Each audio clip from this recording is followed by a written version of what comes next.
Force veteran Mike Dallas told Channel 3. I march in the parade every year. Very proud of the shoreline participation.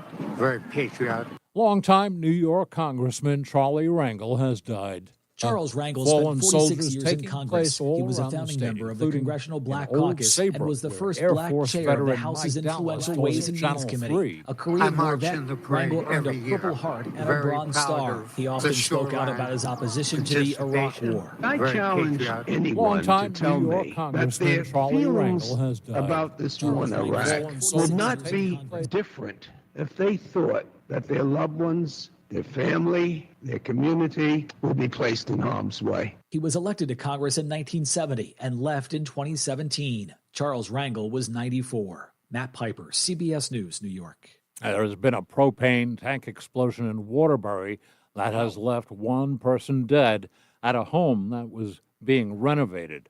Wall Street, it's closed for the holiday. And now time for the weather. WTIC weather. It's a better afternoon for barbecuing than the last couple have been. Sunshine mixing with some cumulus clouds out there. Now, there is an outside chance for a scattered shower or thunder shower in a couple of towns. One person maybe a 30% dead chance, at a home but that was much of the time we're dry renovated. through the Wall afternoon. Street. And the wind It's is closed light, for the holiday. mostly under 10 miles an And hour now from the time for north. the weather. The high temperature around 70 or even in the low 70s with enough sun a better today. afternoon During for tonight, it becomes barbecuing clear to than partly the last cloudy, couple lows have been. 45 to Sunshine 50. mixing We'll with see a some mixture of cumulus sun and clouds clouds out on there now. Tuesday. Looks like highs get at least into the mid-70s tomorrow. Partly cloudy Tuesday night, lows 50 to 55. And then increasing clouds on Wednesday with highs in the low 70s. Chance for a couple of showers Wednesday night. Thursday also the chance for a couple of showers during the day, but it doesn't rain all day. The high near 70. Partly sunny Friday. Still can't rule out a shower. High 70 to 75 degrees. I'm meteorologist Bob Cox in the WTIC Weather Center.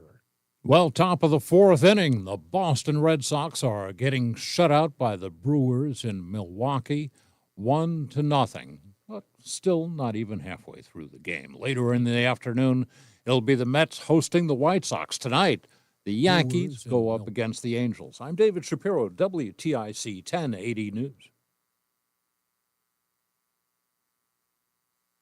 Your kids could get free or low-cost health coverage from Medicaid or CHIP. Even if you've applied before, they may be eligible now. Kids up to age 19 are covered for checkups, vaccines, dentist visits, hospital care, and more. And if they already have Medicaid or CHIP, remember to renew every year. Visit insurekidsnow.gov or call 877-KIDS-NOW. Paid for by the U.S. Department of Health and Human Services. I've been driving trucks for a long time. Safety is my #1 priority. I know that my truck has huge blind spots. That's why I remember to check my mirrors often for smaller vehicles. Everyone can help keep our roads safe. Next time you're behind the wheel, try to avoid lingering in those blind spots. It can be dangerous. Let's all plan to share the road safely. Learn how at www.sharetheroadsafely.gov. Do you know a veteran in need? After leaving the military, many veterans struggle to find their way home. Because to a veteran, home isn't just a place, it's an idea, a feeling. Nation's Finest understands the challenges veterans face. Through the VA's Supportive Services for Veteran Families program, we help veterans and their families struggling with rent, employment, and other housing-related costs. Today, Nation's Finest operates more than 30 locations in California, Arizona, and Nevada. For more than 50 years, we've helped thousands of veterans in these communities build happy, healthy, and purposeful lives. And our team is committed to supporting those who've served and their families for another 50. To get help, visit nationsfinest.org or call 1-833-468-9676. That's 1-833-468-9676. This is McGruff the Crime Dog, and I need you to help me take a bite out of crime. Another teenager fell victim to fake pills. Smells like big crime that needs to be stopped. Where are these pills coming from, and how are kids getting them? Right from under our noses, crooks are targeting kids on social media and selling them counterfeit pills that could seal their fate with the click of a button. It may seem harmless, maybe it doesn't even seem like a drug deal, but it definitely is. So before buying pills online, think about this. Should buying prescription pills be that easy? Think these pills are tested and safe? Think they're the same ones you get from a doctor? You know they're not. Did you know that many fake pills contain fentanyl? And an amount small enough to fit on the tip of a pencil can be lethal. Listen, before buying pills from social media, think again. Learn more at mcgruffpsa.org and go for real. Brought to you by USPTO and the National Crime Prevention Council. Most of us like to be out in the sun. That's why sunscreen and other safety measures are key to protecting your skin from aging and cancer. 1 minute. EPA recommends Thank you, using sir. the sunscreen with a sun protection factor, or SPF, of 15 or higher. Also, look for broad spectrum on the label. That means both harmful ultraviolet A and B rays are blocked. UVA rays age the skin, UVB rays burn, and both cause cancer. But the perfect sunscreen doesn't count if you use it wrong. Don't need sunscreen on a cloudy day? Wrong. 80% of UV rays still get through the haze. Only use sunscreen at the beach? Nope. Anytime you're outside, UV rays attack the skin, so you need protection. And you have to reapply sunscreen every 2 hours. Remember, SPF plus broad spectrum equal healthy fun in the sun. 10. www.fda.gov/sunscreen for more information. A message from the U.S. Food and Drug Administration.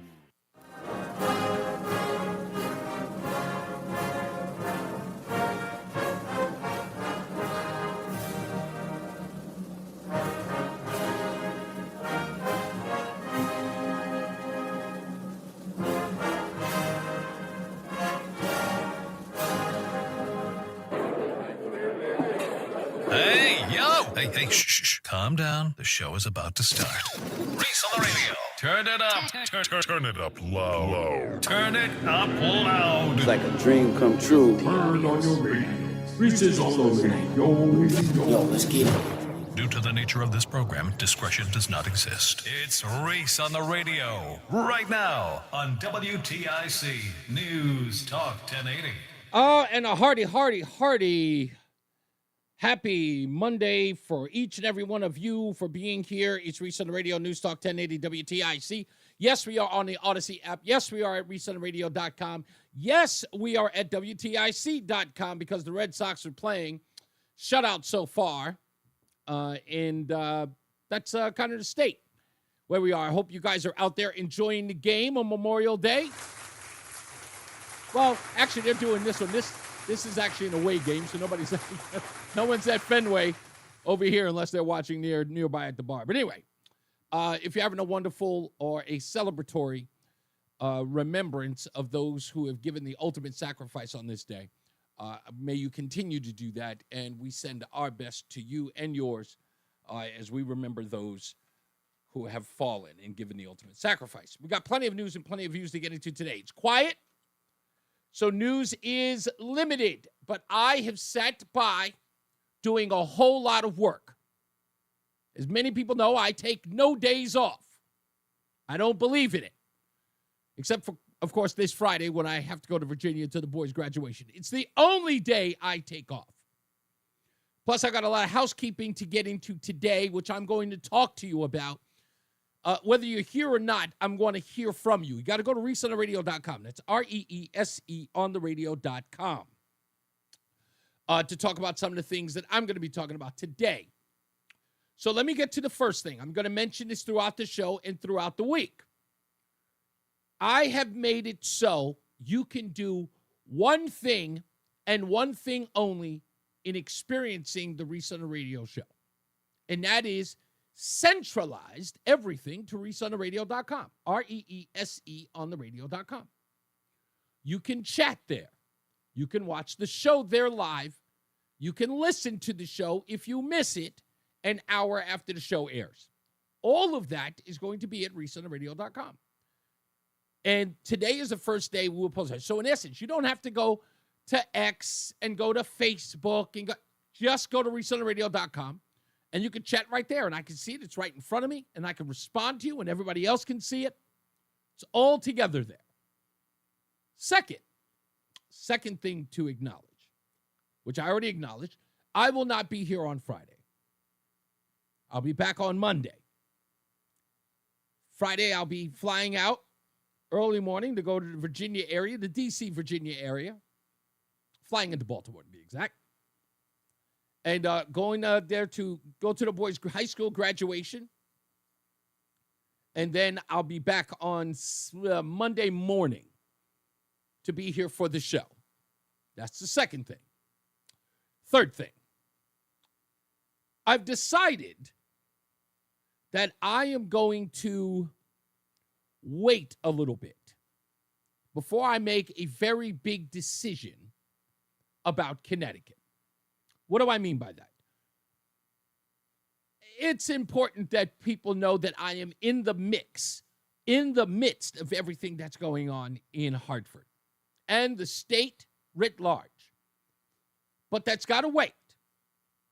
I had hoped it would be a lot sooner, but it's going to wait. And I was talking to a friend of mine, Chris, good friend of mine. He was one of the first guys that I met when I moved to Connecticut in 2004. And a round of applause to Chris. Beautiful wife, Giselle. Beautiful kids who have grown up. I've known these guys before they even had kids. His wife used to hate me. She thought I was quite the jerk. I was. She was right on point. I was quite the jerk. But they're a great family. They're a wonderful family. Military family, of course. That was kind of how we met. And Chris and I had a talk yesterday, and he talked me into something that I think is important, and that is to be prepared to come to Connecticut to barnstorm the state. And he's very excited about that. So what I'm going to do is I am going to spend a lot of time in Connecticut before I make it my permanent home. But the permanent home thing is happening. So, Roland, I've got a question for you while we're embarking on all of this. If you had to make a choice for me, you've already lived 30, 40 minutes out from the office? Is that how far you have to drive? How long? Yeah, something like that. Okay. If you could do it all over again and use me as your guinea pig, I'm moving to Connecticut as a permanent resident. Where would you have me live if not in Farmington or right next door to it? Where would you choose for me to live? Say, Reese, you should get right in this neighborhood. Where should it be? Bridgeport. Oh, come on, man. First of all, no, never gonna happen. I would try, but no. No. Okay, if you had to pick a town, Rocky Hill. I wouldn't. Rocky Hill's a little dead out there. Okay, I don't mind. I like the quiet. Oh, if you like the quiet, then yeah, that Hill? wouldn't be terrible. Okay, I think that sounds good to me. I've checked out a couple of places there, but I want to build a good nest egg. So here's the thing: I want to keep the house, right? It's in Texas. It's it's kind of my first house. It's my baby. I want to grow a little equity into it and then sell it off, but not now, right? I want to keep it, but the only way I can do that is if I build a nest egg so that I can do both, right? So I can rent in Connecticut before I decide to buy. Yeah. You know what I mean? And then still keep the home if someone isn't going to be renting it. Now, I'll be honest with you. I'm not a big fan of the whole renting it out to somebody and then coming back and having to kick that person out. I almost feel like that's a headache. So I kind of want to keep it as a summer home. So are you going to Airbnb it? No. Hell no. I told you, I want no weirdos living in my house. None. But I'm going to bring my bedroom furniture all the way up to Connecticut. That's what I'm going to do. I mean, it's the only way. I'm just going to bring So you're just going to have an empty house down there with nobody taking care of the ground? No, somebody will be here. We have someone here now. His name is Warner. He will maintain the maintenance. He'll make sure that the salt, for our, our hard water machine, make sure that that's done every 3 months. He will do the lawn and keep that, get that upkeep going. He'll water the lawn, things like that, and he'll just live here. And in essence, he won't, maybe keep from burning the place down, but pretty much keep the maintenance going on. And then we'll come here when vacation comes around. We'll come back here once a year just to live, and we'll sleep on like a, an air mattress, or we'll buy some quick little, fold up bed to sleep on while we're here, just to come look at, the grounds, visit family, things like that. So this will be our summer home so that, we can, take care of business, stuff like that. But Connecticut will be our sort of residence, if that makes any sense. But I'm just trying to figure out exactly what town it's going to be. Because knowing there's a really nice part of Newington as well. Yes, I did think about that as well. Newington is on top of the list. Rocky Hill is on top of the list. Farmington would be the best place to be. Yeah, but it's super expensive. Super expensive. I mean, if I move into a place, now we saw an apartment. Check this out. We found an apartment that was, well, I shouldn't say we, I found it. I found an apartment, a studio apartment, for just $1,800 a month. But the only downside of that is I haven't lived in a studio apartment since I was in my 20s. Yeah, it's a bit snug, and you're not a snug guy, so I'm not. I'm 6'3". About 6'3", yeah. Yeah, that's like that's you. Nothing against the wife, but I feel like there's no room to get away from each other. Yeah. In that kind of place. A 1-bedroom, not too bad.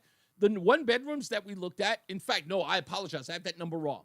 So the studio apartment was little more than $1,000, and the 1-bedroom apartment was a close to $15,000 to $16,000, but it was in the heart of the city, and it was, I cannot think of the street name. I know it begins with an A, and the name is escaping me right now.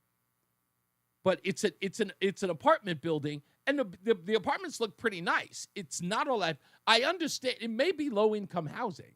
Now that I think about it. Okay. It may be low-income Farmington housing. low-income housing. Yeah, Farmington in low-income housing, exactly. Okay. So that place I was interested in, but again, a 1-bedroom seems like a reasonable size. I don't think people that are short understand the spatial awareness that 6 feet and over people need, we need to have, and how we can feel closed in, but they don't at all, because they can't experience the the length, the height, and the wingspan. That, like, the ceiling is. Sometimes I feel like the ceiling is closing in on me. Do you really? Yeah, so I like to have a high ceiling. Okay. So when you say a high ceiling, are you talking about like cathedral-like, or at least like no, 8 feet? that I can't reach up on my tiptoes and touch the ceiling, like something that make me at least jump up. I've had a few basement apartments with that situation when I was younger. That you could not only touch the ceiling, but you could almost bend your hand. It was that tall. It was like roughly. I'm 6'3", and the ceiling was roughly about 6'9". So, like, I was, I've had those situations before, but that was, I dealt with that because it was going through a divorce at the time, and living in a basement apartment was like a smart thing to do. It was like cost effective, and it was, for a long time, I spent like, I want to say $1,200 a month. Oh, wow. Yeah, $1,200 a month on a rental, and that was like less than 10 years ago. Yeah, prices is outrageous right now. Yeah, it's insane now. Every place you look for is like $2,000 or more. That's why I figured we're gonna wait, build a little nest egg, so when we get out there, at least if I'm holding on to at least 3 months, close to 6 months worth of rent ahead of time, then I can, I can manage both until I need to get, before I need to get to that point where I'm saying, all right, let's sell the house. Yeah, So I don't know. We'll figure it out. We're gonna do something about it. So we've got the game going on. So we've got a long show for you today. Today we've got Canines for Connecticut vets trainer. His name is Glenn Rodriguez. He's going to be joining us at about 5:40 this afternoon. We'll talk to him about the new campaign to get, is his name Artem? Yes, Artem. We're getting another dog named Artem to our Connecticut veteran, Paul. So Glenn Rodriguez, who's a trainer, will be here. We'll talk to him about how he prepares the dogs for these vets, which I'm very interested to talk about. In the next break, we're going to talk about, we'll do the opening monologue. And it's an apology to Connecticut Democrats. And I don't think they know that they are still fighting a 30-year war that's over. And we need to get into that. Also, we'll talk about Mayor Brandon Johnson. This weekend, being Memorial Day weekend, the unofficial start of the summer, decided to celebrate Happy Africa Day. What that's about, I have no idea. Jen Psaki's in the news. Also, the stupidest thing I read today, speaking of talking to Glenn Rodriguez, a list has come out for the dangerous dog breeds. And if you haven't heard this, wait until you find out who the number one or which dog on the dangerous dog breeds makes number one. My wife is in the, what's the name? Do you need me for something? You need my phone. Okay, you just want my telephone. Is that what you're asking for? Is that so you can make a separate phone call because you're on hold? Okay, there. You just need my phone. You need to go through my photos or something, my secret emails and things. Okay, all right, the wife said, whatever. Okay, she now has my phone. I don't know what that's about. We got plenty of news and plenty of views to get into. Jason Catarina is here with weather. Mark Christopher is here as well in the BPS Traffic Center. And who's it? I always forget his name. Shapiro, right? Yeah. Is it John Shapiro? Don Shapiro? It's Don. Dave. It's Dave Shapiro? Yeah, maybe it is Dave Shapiro. Dave Shapiro's got the news today because John Silver is off for the holiday. So we'll get into that. So as I said before, ReeseOnTheRadio.com, it's your one-stop shop. If you go there right now, you can watch the show. You can send a message in the chat room there. Many of you go directly to Facebook and X, and I totally get that. But if you want to send a message in the chat room, now you have to go directly to ReeseOnTheRadio.com. That's REESE on the radio.com. I can still see the Facebook thing, but I'm probably not going to pay attention to it as much as I do the ReeseOnTheRadio.com page. Now you can do everything going directly there.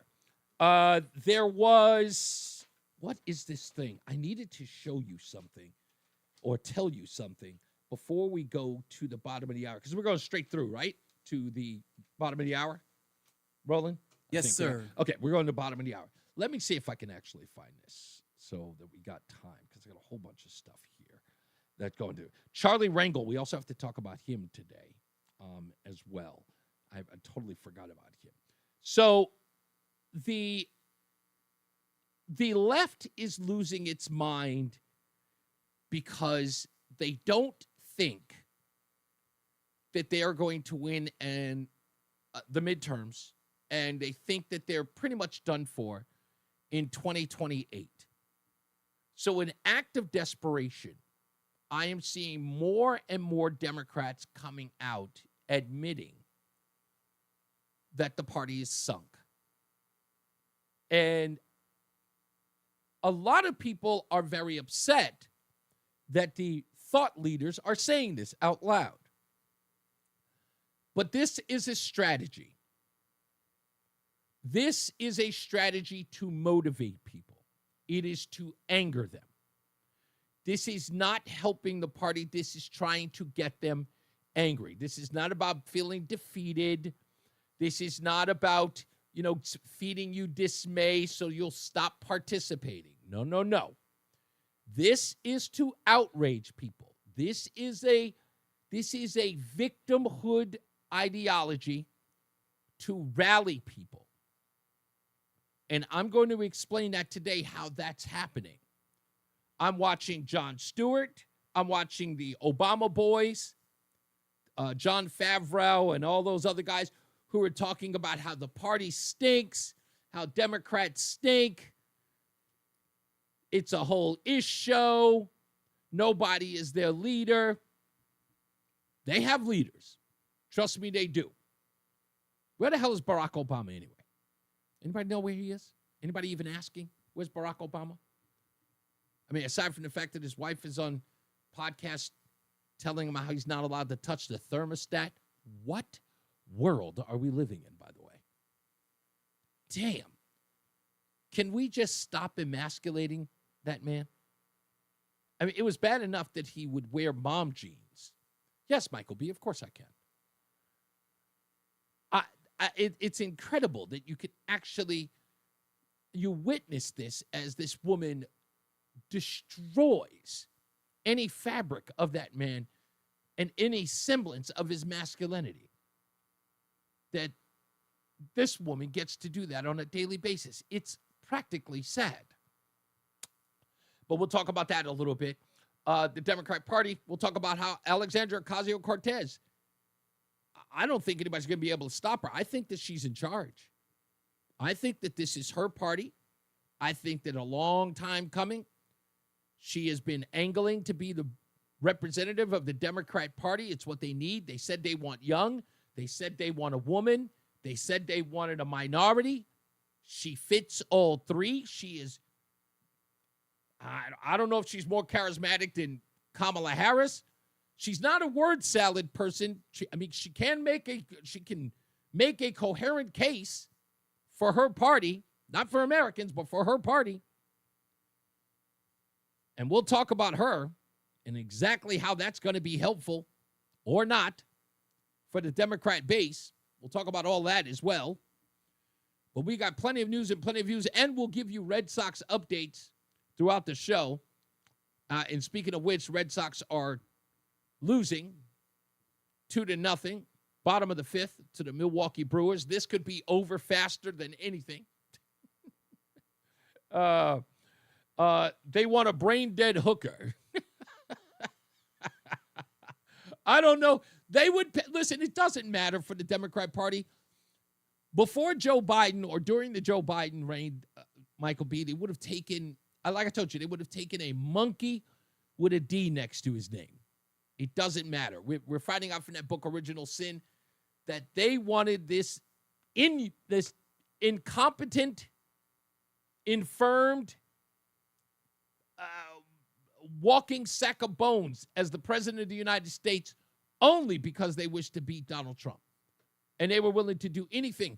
As I said before, with these articles that are coming out that says that, people are joining, Satanist groups because of the presidency of Donald Trump. It shows you the integrity of these people, what they're willing to do to keep Donald Trump out of power. They're willing to join Satan. Yeah, I know. I see the numbers. Let's take a break. We'll get our first check of news, and we'll be back with the opening monologue. It's Reese on the Radio on News Talk 1080 WTIC. And now, a WTIC News Update. WTIC News Time is 3:30. Look out on Route 83. It's been closed in Ellington after a motorcycle crash. The driver said to be okay.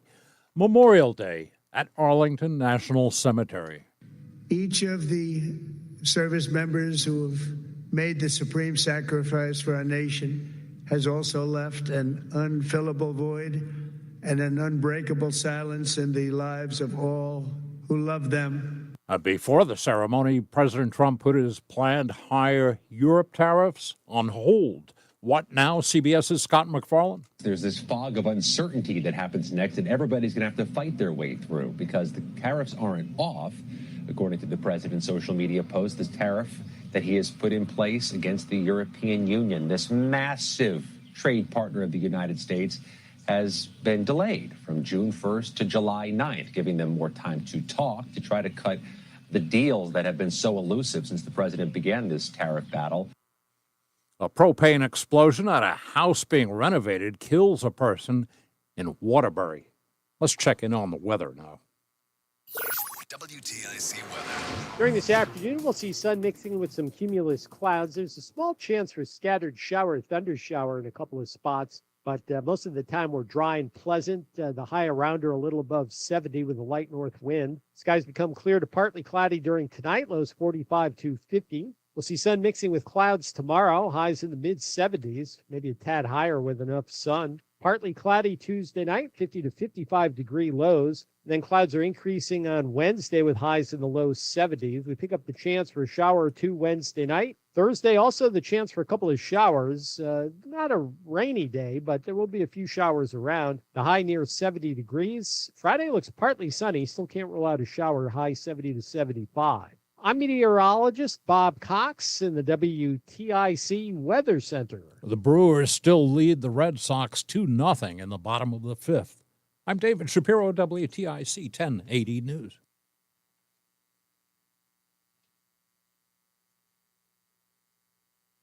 Who do I wrestle for? I wrestle on my high school team for Jason Garcia, my fiercest competitor during practice and my biggest fan during meets.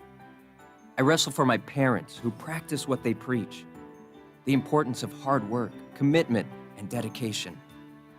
I wrestle for the chance to put our little high school right here in Connecticut on the map.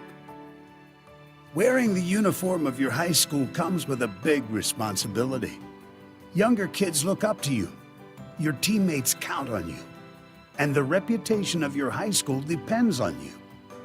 Do you have what it takes to participate in a high school sport? And I wrestle for the glory that is mine when I do my best. That's who I wrestle for. This message presented by the Connecticut Interscholastic Athletic Conference and the Connecticut Association of Athletic Directors. I'm Silas Norman. Kidney disease is devastating the Black community. We're more likely to have diabetes and high blood pressure, the leading causes of kidney disease. I have diabetes. I have high blood pressure.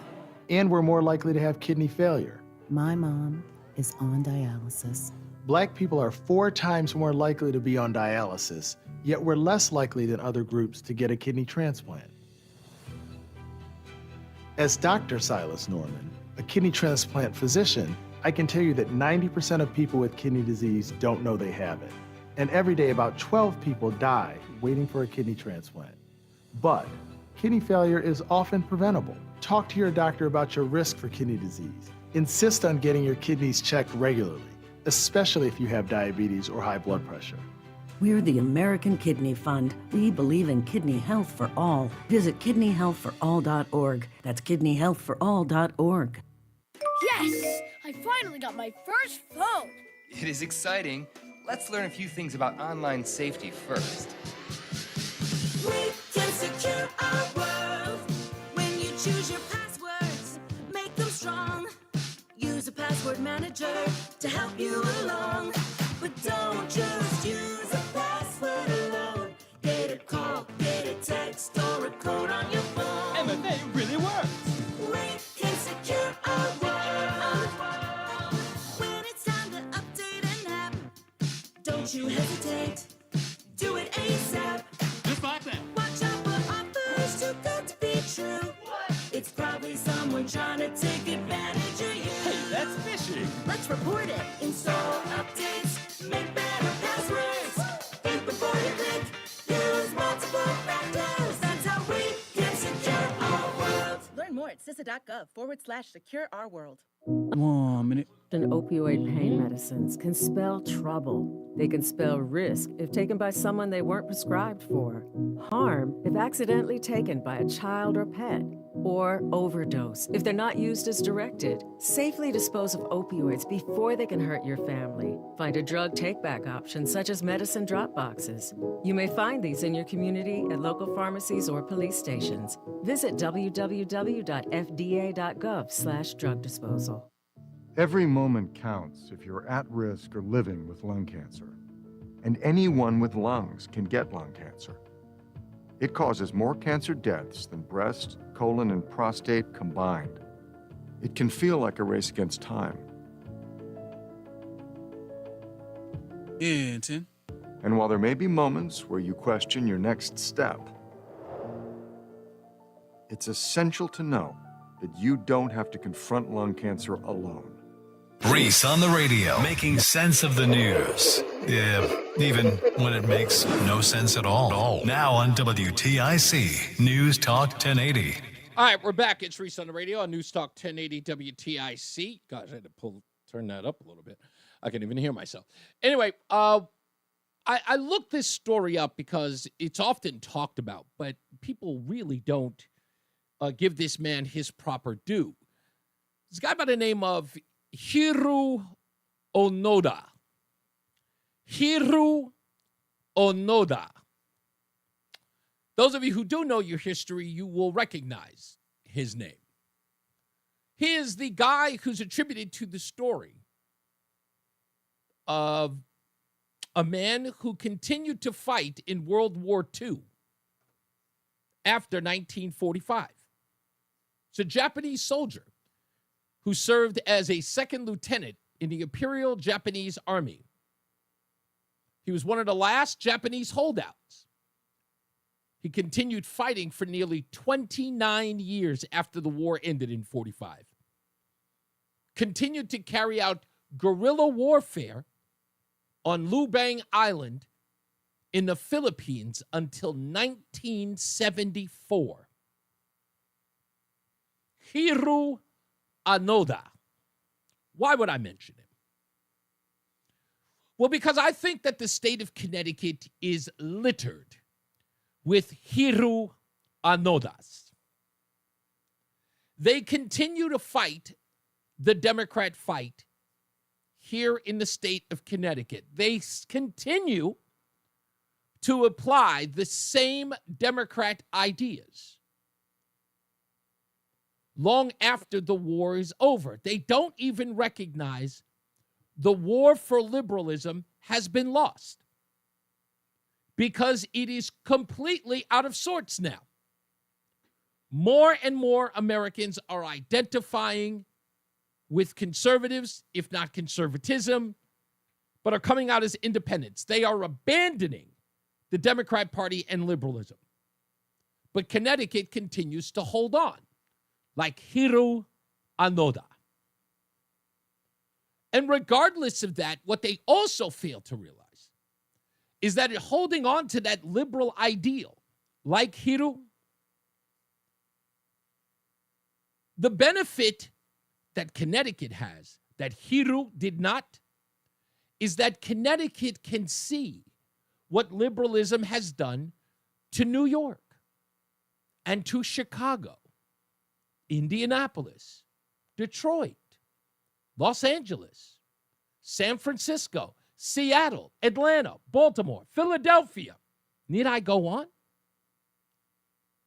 They all are failures as cities. And yet Connecticut overall continues to go down that path, continues to fight on Lubang Island.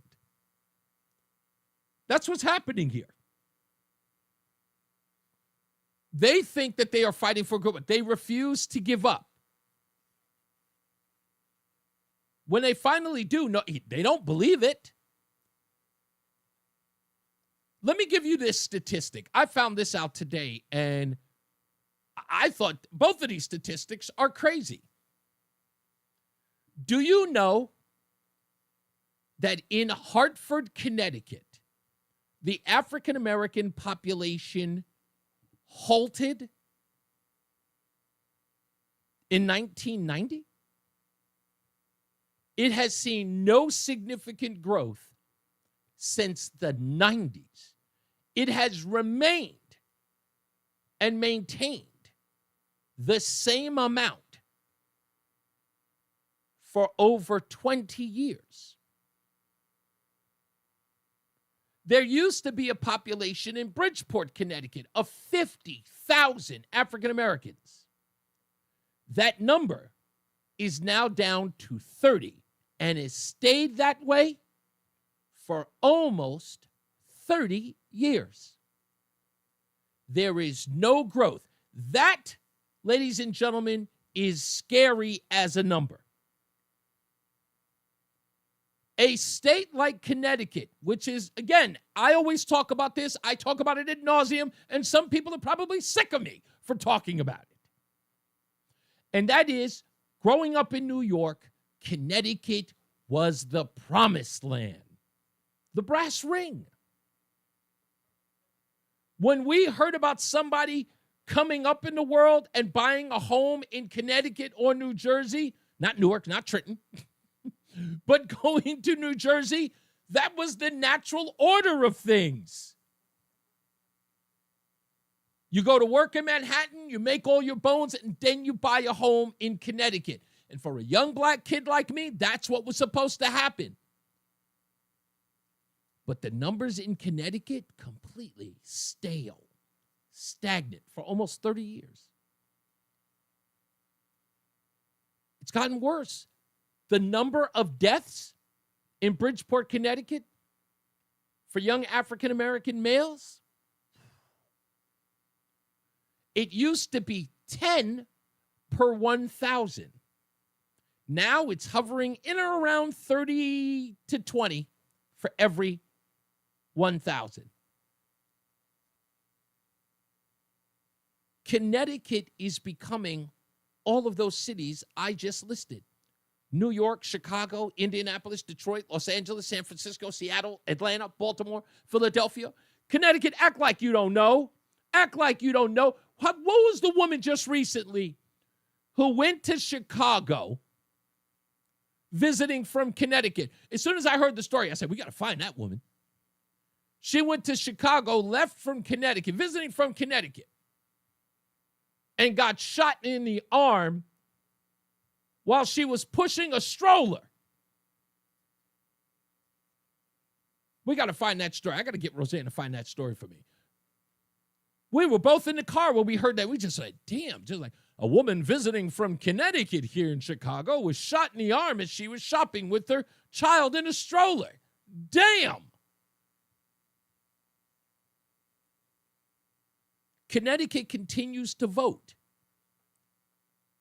for the failed policies that have destroyed plenty of cities across the country, continuing to ruin the life and the dignity of people who live in the state, and making it, I don't know, probably cushier for those who can afford to stay, the wealthiest of them. I don't know, I hate to say this, but I kind of feel like there's a part of them that really, really want these poor ne'er-do-wells to get out of the state, making it so hard for them to survive here that they're forced to move. Or they're just going to continue to subsidize their decline. Why would they want to do that? I'm looking at the numbers here. This will bug you out. Let me just take a moment here. This is the recent populations based upon age in intervals of 10 years apart. The age of all Connecticut, everybody in Connecticut based on these ages. So what I'm saying is 20 to 29-year-olds in the state of Connecticut, the amount of people in there, and then I'm going to separate that by blacks. Yeah, it's an incredible statistic, but sometimes you got to do the work. In Connecticut, between 20 and 29 years old, 453,600. Of that total, 50,140 are black. Between the ages of 30 and 39 years old, 471,600. Inside that number, 47,925. 48,000 are black. That total altogether, that population, that age group between 20 and 39 is about 1 million people. All of them. That total number for African Americans, 98,065. So from 40 to 49, 50 to 59, and 60 to 69. 40 to 49, 442,800. For African Americans, 42,600. It's minuscule. It's like non-existent. It's like they're outnumbered by 400,000 people. 50 to 59. Got a little bit of an increase. 511,200. African Americans only make 45,000 of those. Between 60 and 69 years old, 424,800. 37,000 of those are African American. That grand total is 1.378 million. That's that group, 40 to 69. 1.378 million. In that age group altogether, only 125,000 are black. 125,000 out of 1.3 million are African American.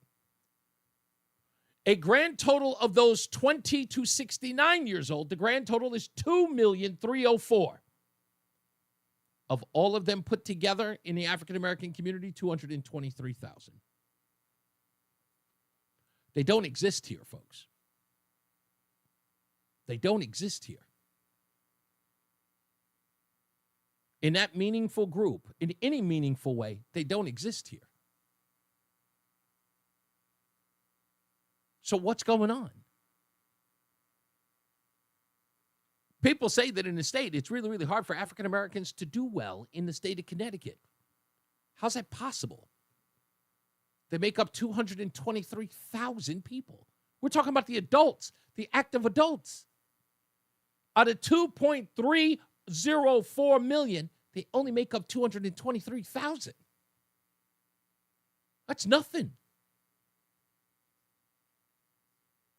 There's another 37,000 between the ages of 70 and 90 plus.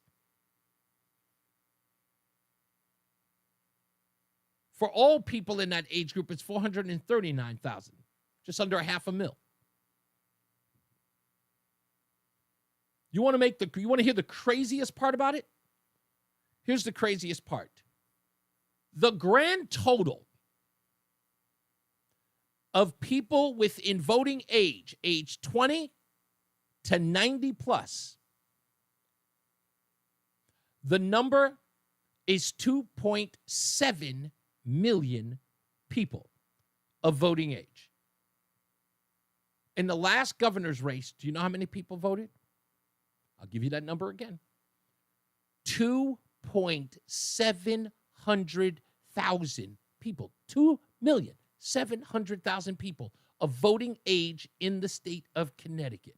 In the last election between Stefanowski and Lamont, the total votes of all votes was 1,259,000.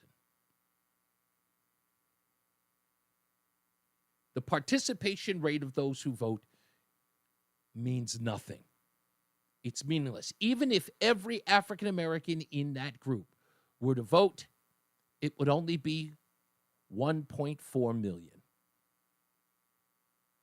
which is still less than half of the state.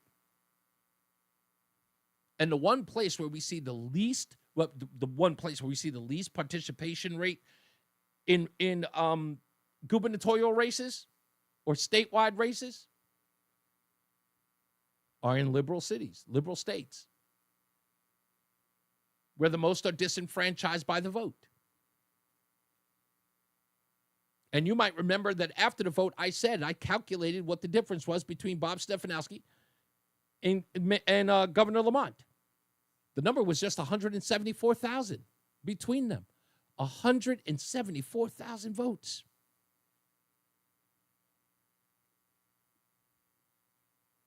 Michael B. says you're not counting the dead folks that vote Democrat in Connecticut. That's amazing. You know what? That would probably help. Michael B., even with that, let's be less than generous. Even if it were 50,000 people who were dead who voted in the last election, think about how many people who didn't participate. It would be like saying there are over 1 million people in the state of Connecticut in voting age that had felonies and lost their privilege to vote. That's impossible. There's no way that's true. No one cared enough. No one worked hard enough to get people out there. It's not like it isn't, like it's impossible. If you know that well over 1.5 million people are not participating in the statewide vote for governor, When you know that more than half of the people in the state did not vote, and this place is overrun by Democrats, it's the bluest of blue states, says a lot.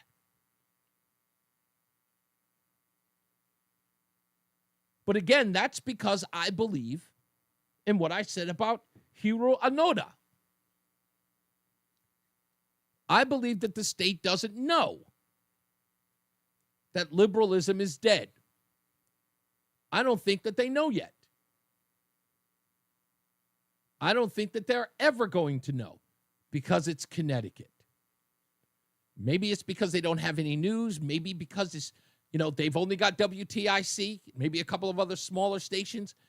Maybe it's because everybody's in the dark. Maybe we're in a third world country in Connecticut where people aren't as savvy. It's possible. It's quite possible that people are not as savvy. And it'll continue to be that way until people start waking up. Or people just start shouting it to the rafters. I will tell you this, though.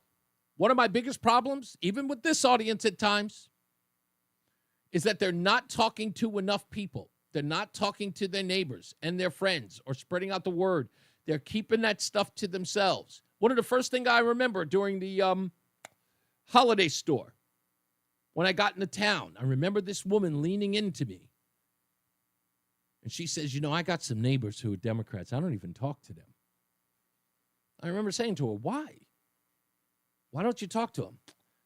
I just don't want to get into it. That's what this is about. It's about getting into it. Nobody's going to know unless you tell them.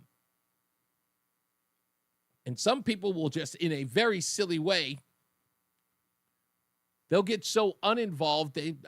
You'll see numbers like this, 1.5 million people not participating. 1.5 million. When I saw that number today, I went, that makes no sense in a state like Connecticut. You would think a place like Connecticut would be voting hardcore to keep the state, dare I say it, pure. That's what I would do. If I came to Connecticut as a young man and I thought there was a threat of somebody coming here and destroying it all or reshaping the way that I lived here or what I grew, I would be here every day going, nope, I'd be standing at the entrances where it says, welcome to Connecticut. Turn around. What is that, a Subaru? Get that out of here. That's what I would have been doing. Who'd have thunk Archie Bunker had it right? Archie Bunker really had it right. Isn't it crazy that at the end, Bunker had it right? Hell, George Jefferson had it right.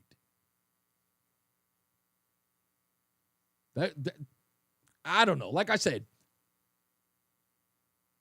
everybody else was screaming and hollering about why this state is the way that it is, but I think I finally figured it out. I think I've really, really figured it out. And that's because they willingly, or I guess they're willing, I should say, to stay in the dark.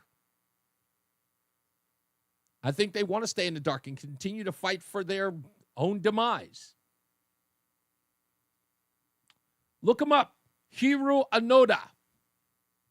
30 years fighting a war that was over. That sounds like the Democrat Party to me. Because even after the last election, they're still fighting for gender equality and DEI, CRT, transgender rights. Doesn't matter what kind of bombs go off. Doesn't matter how much destruction takes place. Still voting for the same thing over and over again. I don't think it's delusional. I think they're just crazy. That's just my view. Anyway, we got plenty of news and plenty of views coming up. Don't forget our guest at the end of the show Maybe, well, if that game starts going so fast, I'm going to check out the score. Speaking of which, let me get to that now. Oh, wow, we're at the bottom of the seventh? No, we're at the top of the seventh. Okay, so top of the seventh inning. We could be done as early as 4:30, 5 o'clock. That game's been going by fast. Red Sox still losing 2-0 to the Milwaukee Brewers. We'll get into that. And like I said, Byron Johnson when we return, Jen Psaki. Okay, and now we got to get into the weather with Jason Caterina with the weather and Mark Christopher's at the BPS Traffic Center. Hey, buddy. Hey, Reese. Thank you very much. Good afternoon to you. Good afternoon, everyone. If you are heading into the Hartford area right now, very quiet on the roads, just seeing a little slow traffic westbound 84 as you approach the Bulkley Bridge in East Hartford, 84 eastbound, moving well as you move Farmington out into Vernon. Both sides of 91, okay, Cromwell up into Windsor Locks. If you are traveling on 2 eastbound, that looks good, Glastonbury into Marlboro, quiet Middletown. 91 southbound a little slow, 19 to 17 as you move down into Meriden. If you're heading down toward New Haven, southbound 95 just a little slow as you move down by exit 44. And we have a road closure in Ellington, and that's Route 83 is shut down between Middle Butcher Road and Bancroft Road because of an accident involving a vehicle and a motorcycle there. Traffic and weather together on the 8th WTIC News Talk 1080.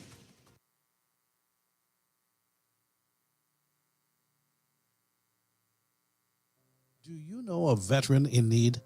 After leaving the military, many veterans struggle to find their way home. Because to a veteran, home isn't just a place, it's an idea, a feeling. Nation's Finest understands the challenges veterans face. Through the VA's Supportive Services for Veteran Families program, we help veterans and their families struggling with rent, employment, and other housing-related costs. Today, Nation's Finest operates more than 30 locations in California, Arizona, and Nevada. For more than 50 years, we've helped thousands of veterans in these communities build happy, healthy, and purposeful lives. And our team is committed to supporting those who've served and their families for another 50.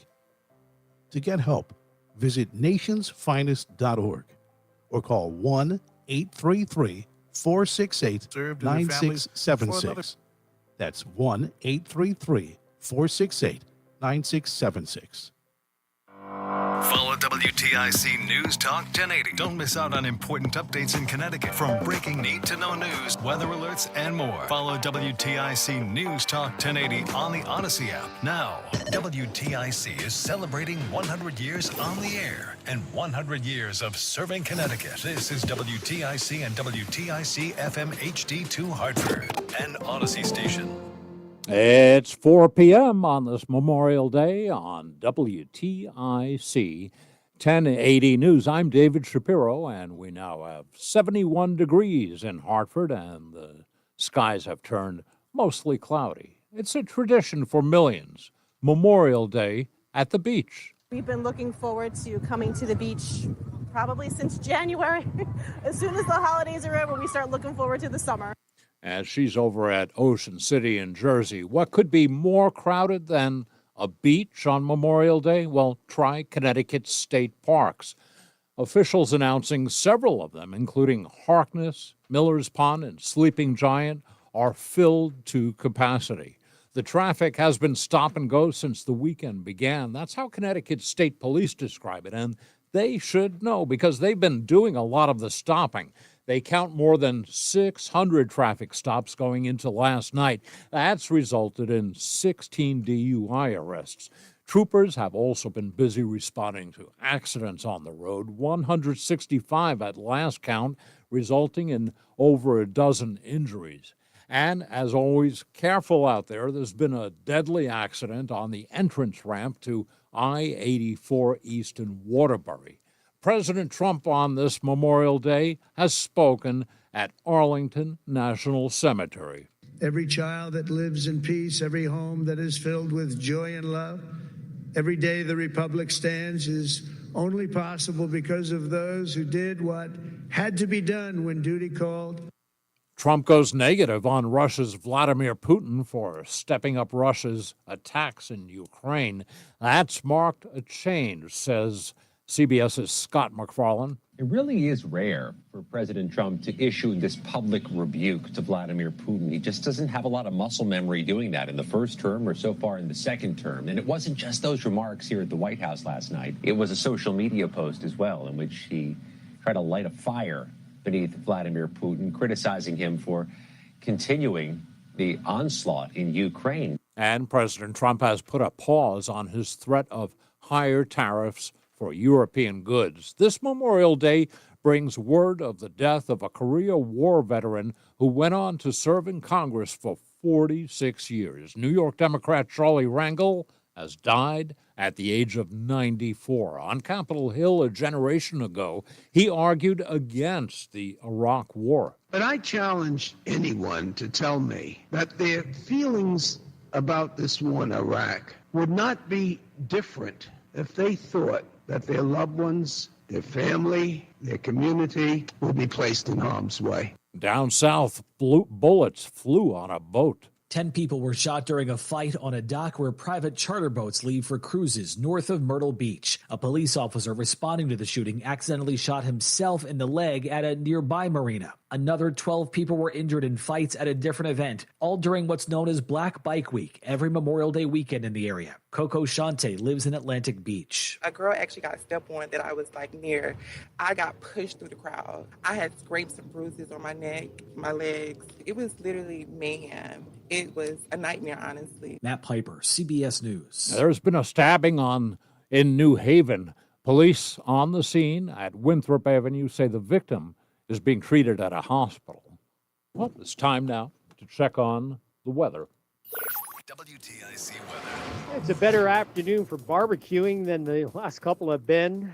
Sunshine mixing with some cumulus clouds out there. Now, there is a outside chance for a scattered shower, a thunder shower in a couple of towns, maybe a 30% chance. But much of the time we're dry through the afternoon, and the wind is light, mostly under 10 miles an hour from the north. The high temperature around 70 or even in the low 70s with enough sun today. During tonight, it becomes clear to partly cloudy, lows 45 to 50. We'll see a mixture of sun and clouds on Tuesday. Looks like highs get at least into the mid-70s tomorrow. Partly cloudy Tuesday night, lows 50 to 55. And then increasing clouds on Wednesday with highs in the low 70s. Chance for a couple of showers Wednesday night. Thursday, also the chance for a couple of showers during the day, but it doesn't rain all day. The high near 70.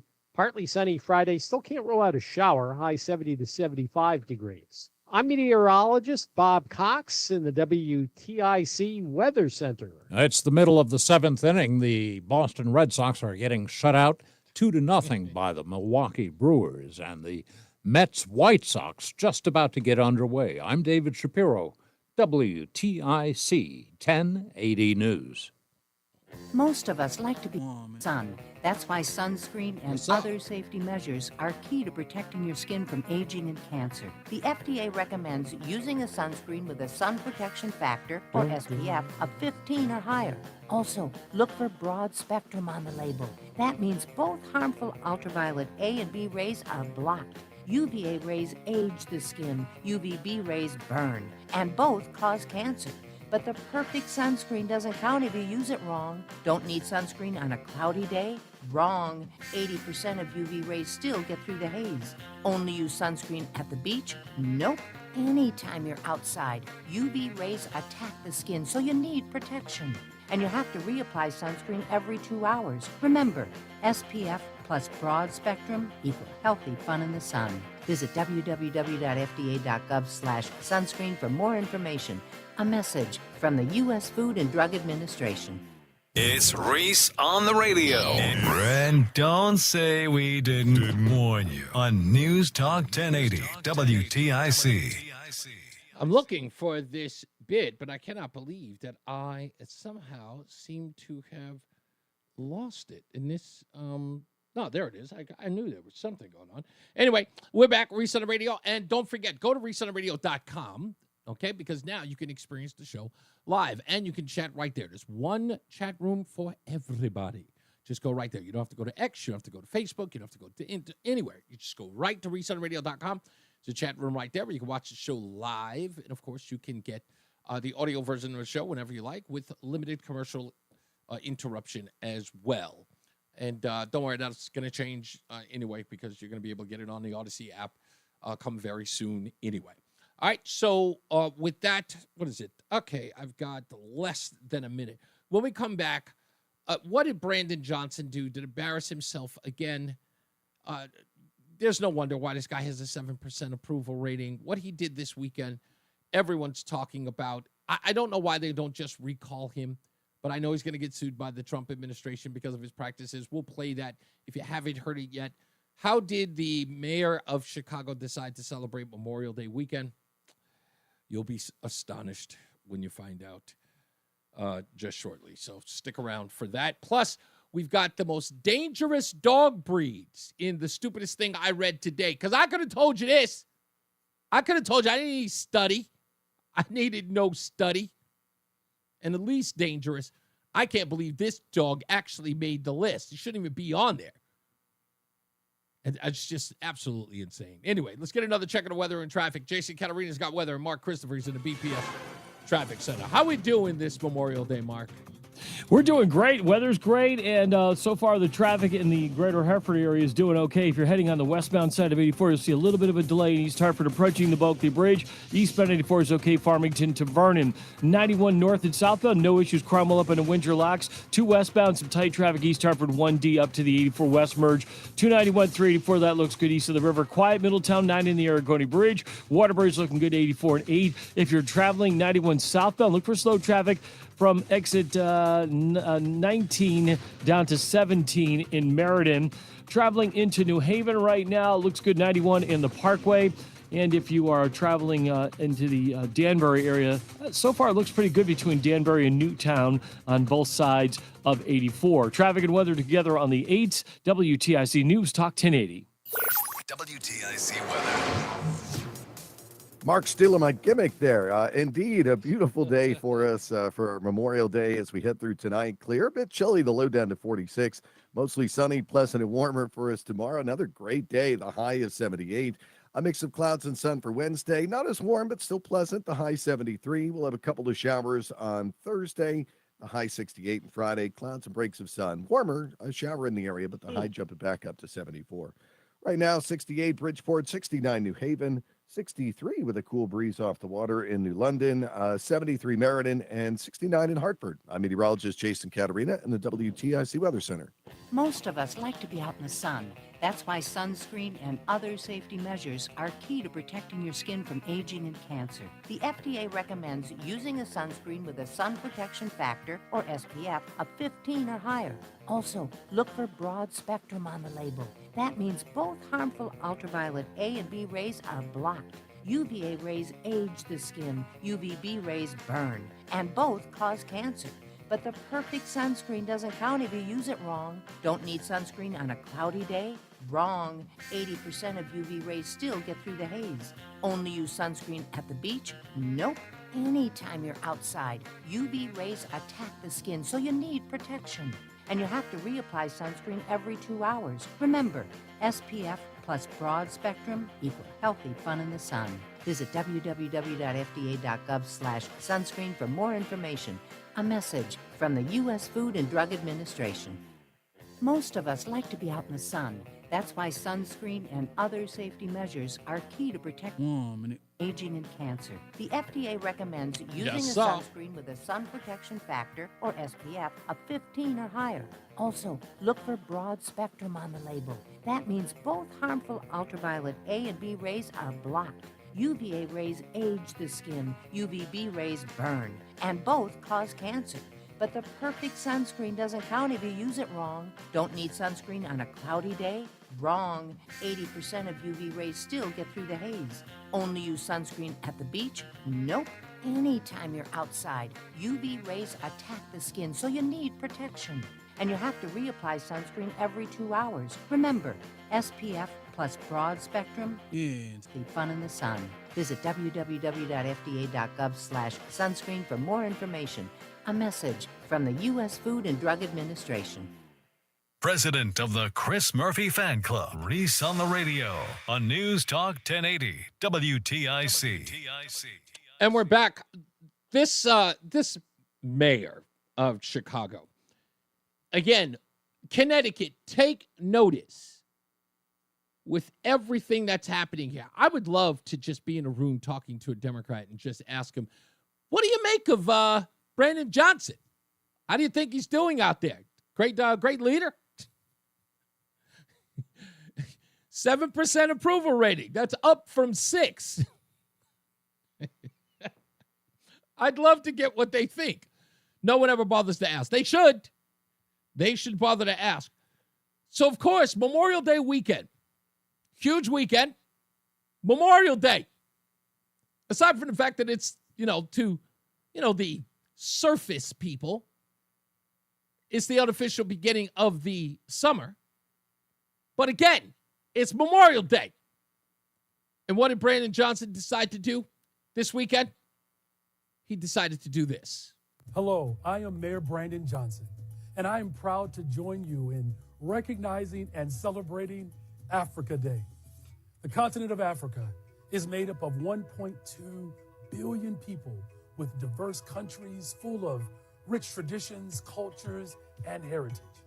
The African diaspora can be found in cities and countries around the globe. And right here in Chicago, our proud African communities have made indelible contributions to the growth and fabric of our amazing city. Yeah, he did it. There are people online going, is this real? Like, people are reposting it going, this is AI, right? This has got to be AI. There's no way that this is real, right? Yeah, it's real. It's real. He could have done anything else, but he did this. But that, again, let's talk about how stupid this guy is. And what I said earlier is, like, I would love to talk to Democrats to ask what they really think of him, Brandon Johnson. And they would probably do what Jen Psaki did here. Again, bring him on the program because he's being sued by the Trump administration for obvious reasons, right? Because of his hiring practices, that he is hiring people based upon race. But he went on Jen Psaki's show on MSNBC to laud himself, pat himself on the back about how diverse his administration is. Again, celebrating how diverse his administration is. I'm incredibly proud that I have put together the most talented, competent, collaborative, compassionate, diverse administration in the history of Chicago. It's unfortunate that, the President of the United States of America has demonstrated a great deal of animus and disdain towards competent, compassionate, and diverse leadership. Competent, compassionate, diverse. Competent, compassionate, diverse. He went on to say that his administration reflects the country, while Donald Trump's administration represents the country club. He thinks that's clever. He's using it now everywhere. But I want to make sure that you know, Brandon Johnson says his administration reflects America, and it is diverse. I'm incredibly proud that I have put together the most talented, competent, collaborative, compassionate, diverse administration in the history of Chicago. The most diverse administration in the history of Chicago. Here's him at one of those churches in the neighborhood talking about his diverse administration. The only thing that the mayor talks about is the hiring of black people. When you hire our people, we always look out for everybody else. We are the most generous people on the planet. I don't know too many cultures that have play cousins. And so Business and Economic Neighborhood Development, the deputy mayor, black woman. Department of Planning and Development, black woman. Infrastructure, deputy mayor, black woman. Chief Operations Officer, black man. Budget director, black woman. Senior advisor, black man. Yeah, that's diverse, folks. Look how diverse it is. Black, black, black, black, black, black, black, black, black. Not one white folk in there. Black, black, black, black. Everybody black. Again, talking about the most diverse. Is that what they think this is? Is that how stupid these people are? Diverse means no whites. Again, his words, not mine. I don't need to explain this to anybody. But that's this guy. Africa Day. That's what this guy is. Boy, it makes you long for the days of Lori Lightfoot. You know, at least she was openly racist when she said, I don't want to talk to any white reporters. Oh, boy, did that go over like a lead balloon. She refused to talk to white reporters. That's just it. And again, remember, that's the part I have to admit is crazy to me. To hear someone say this openly, that the country is racist and bigoted, and then at the same time watch these people on television and in interviews and everywhere talk about the so-called oppressor in ways you could never get away with it in the 50s, the 40s, the 60s even. People on television and anywhere else talking about white people, white women, white men in the most disparaging of ways, saying that this is the most racist we've ever been or the country's ever been towards black people, while they openly malign a group of people on television everywhere and don't suffer the consequences they would have when it really was a racist and segregated country. Can you imagine if Joy Reid were alive in 1955? Selma. Do you know what it would be like for her? You would have never heard of Joy Reid. She wouldn't have made it out of Selma. None of these people would have survived. Even listeners of this show, from Don to Bob to ATS, these people wouldn't be able to get away with the things that they're like. They've got the privilege to talk about people or other races as openly as they want to and still call this a racist country. It's so racist you can malign another race to their face. It's such a racist country you could talk about the bigotries that have been pushed against you and force people to adhere to them, acknowledge them, and bow down in white guilt to them. A time in the world where never that could have happened 50 years ago. Victimhood can be worn on the sleeve. A day where the mayor of Chicago is black, every cabinet member he has is black, and he gets on the internet and celebrates Africa Day. Racist country. It's so racist. Whitey has to sit there and listen to us celebrate Africa Day. We have to sit around and be lectured by people about the 1619 Project. How bigoted it is. Michael B. says Lori Lightfoot had a face that only her mother could love, and only on payday. Only on payday.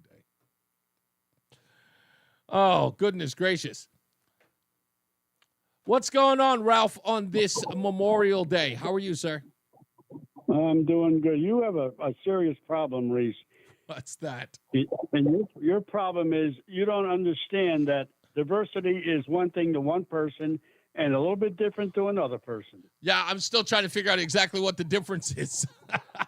Yeah, well, when you come up with the answer, please let me know. The main reason I called, I was listening to one of your state senators talking last week about the budget and how they're trying to bring it under control and state spending. And then he criticizes Doge, which is trying to do the same thing for the federal government. So these clowns are, I mean, they're such hypocrites. It's just kind of hard to believe that these people get elected to public office. And that just happens in Connecticut and other totally democratic states where no matter how bad they are or what they do, the people don't vote for, they vote for a party and not a person, and that's sad. And another thing I'd like to bring up, I think we should all think about what Tim Walz said, calling the ICE Gestapo. Right. Yeah, he's got Now, a lot of backlash for that. Look, there's no higher office for Tim Walz. That there's no higher office. There's nothing. He is going to get laughed out of politics before you know it. The albatross of Tim Walz was the Kamala Harris campaign, and right now the only reason why they're giving him the amount of time, or I guess a TV time that they're giving him, is because who else can they lead? Who else can they go to? The party is sunk. The party is filled with losers. They are trying to establish somebody who has a voice in the party, and because no one does, everybody has a voice. Right, but here's a man who put Tampax machines in boys, young men's bathrooms. Now, let me ask you a question. You're a pretty sharp guy. How many young men do you know that has a menstrual cycle? Not a one. Not a one. Like I said, his whole campaign, his whole rhetoric right now is trying to keep someone afloat by giving Democrats, well, we've got a bench. This bench is horrible, and they know it is. Kamala Harris, absolute joke. The fact that Kamala Harris is still allowed to give speeches somewhere and collect a paycheck while Joe Biden wallows in self-pity, it amazes me to this day, but that's where we are. Thank you, Ralph. Let's get to Pat in Bristol. Hello, Pat. Pat, are you there? Hi, Pat. All the men of all the men whose name comes to mind on Memorial Day, who's the first among them, the first and foremost? When you think of the men that Memorial Day is for, what men come to mind first to you? Are there special names from your past that for the guys who gave it all? I would always, my grandfather did not suffer, he did not die in combat. But when I do think of Memorial, forget about him. He has Veterans Day, Reese. He has Veterans Day. That's right. I'm a veteran. I don't want to hear anything about my service on Memorial Day. I totally understand that. I would think of, I always go to World War II just because, I guess my affinity for my grandfather is always World War II. So I would always say to those who lost their lives, Pearl Harbor for one, Normandy, of course. I always think of them. That's my go-to, I guess. Men. I don't have a specific. Men. Let me give you mine. I don't have a specific. Please do. Let me give you mine. Michael P. Murphy. Google Michael P. Murphy. Okay. Penn State graduate. Okay.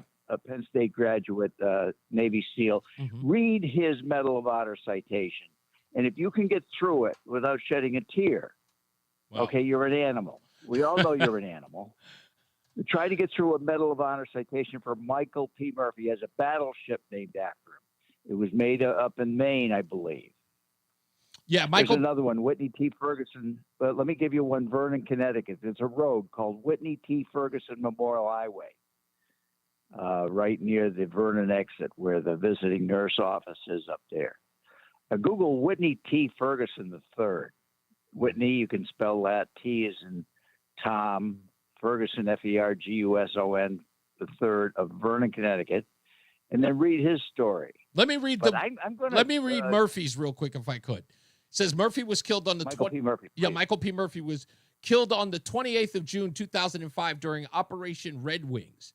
He had left cover and moved to a clearing away from the mountains, exposing himself to the enemy fire in order to obtain a signal for his satellite phone to contact headquarters, relay the situation, and request help.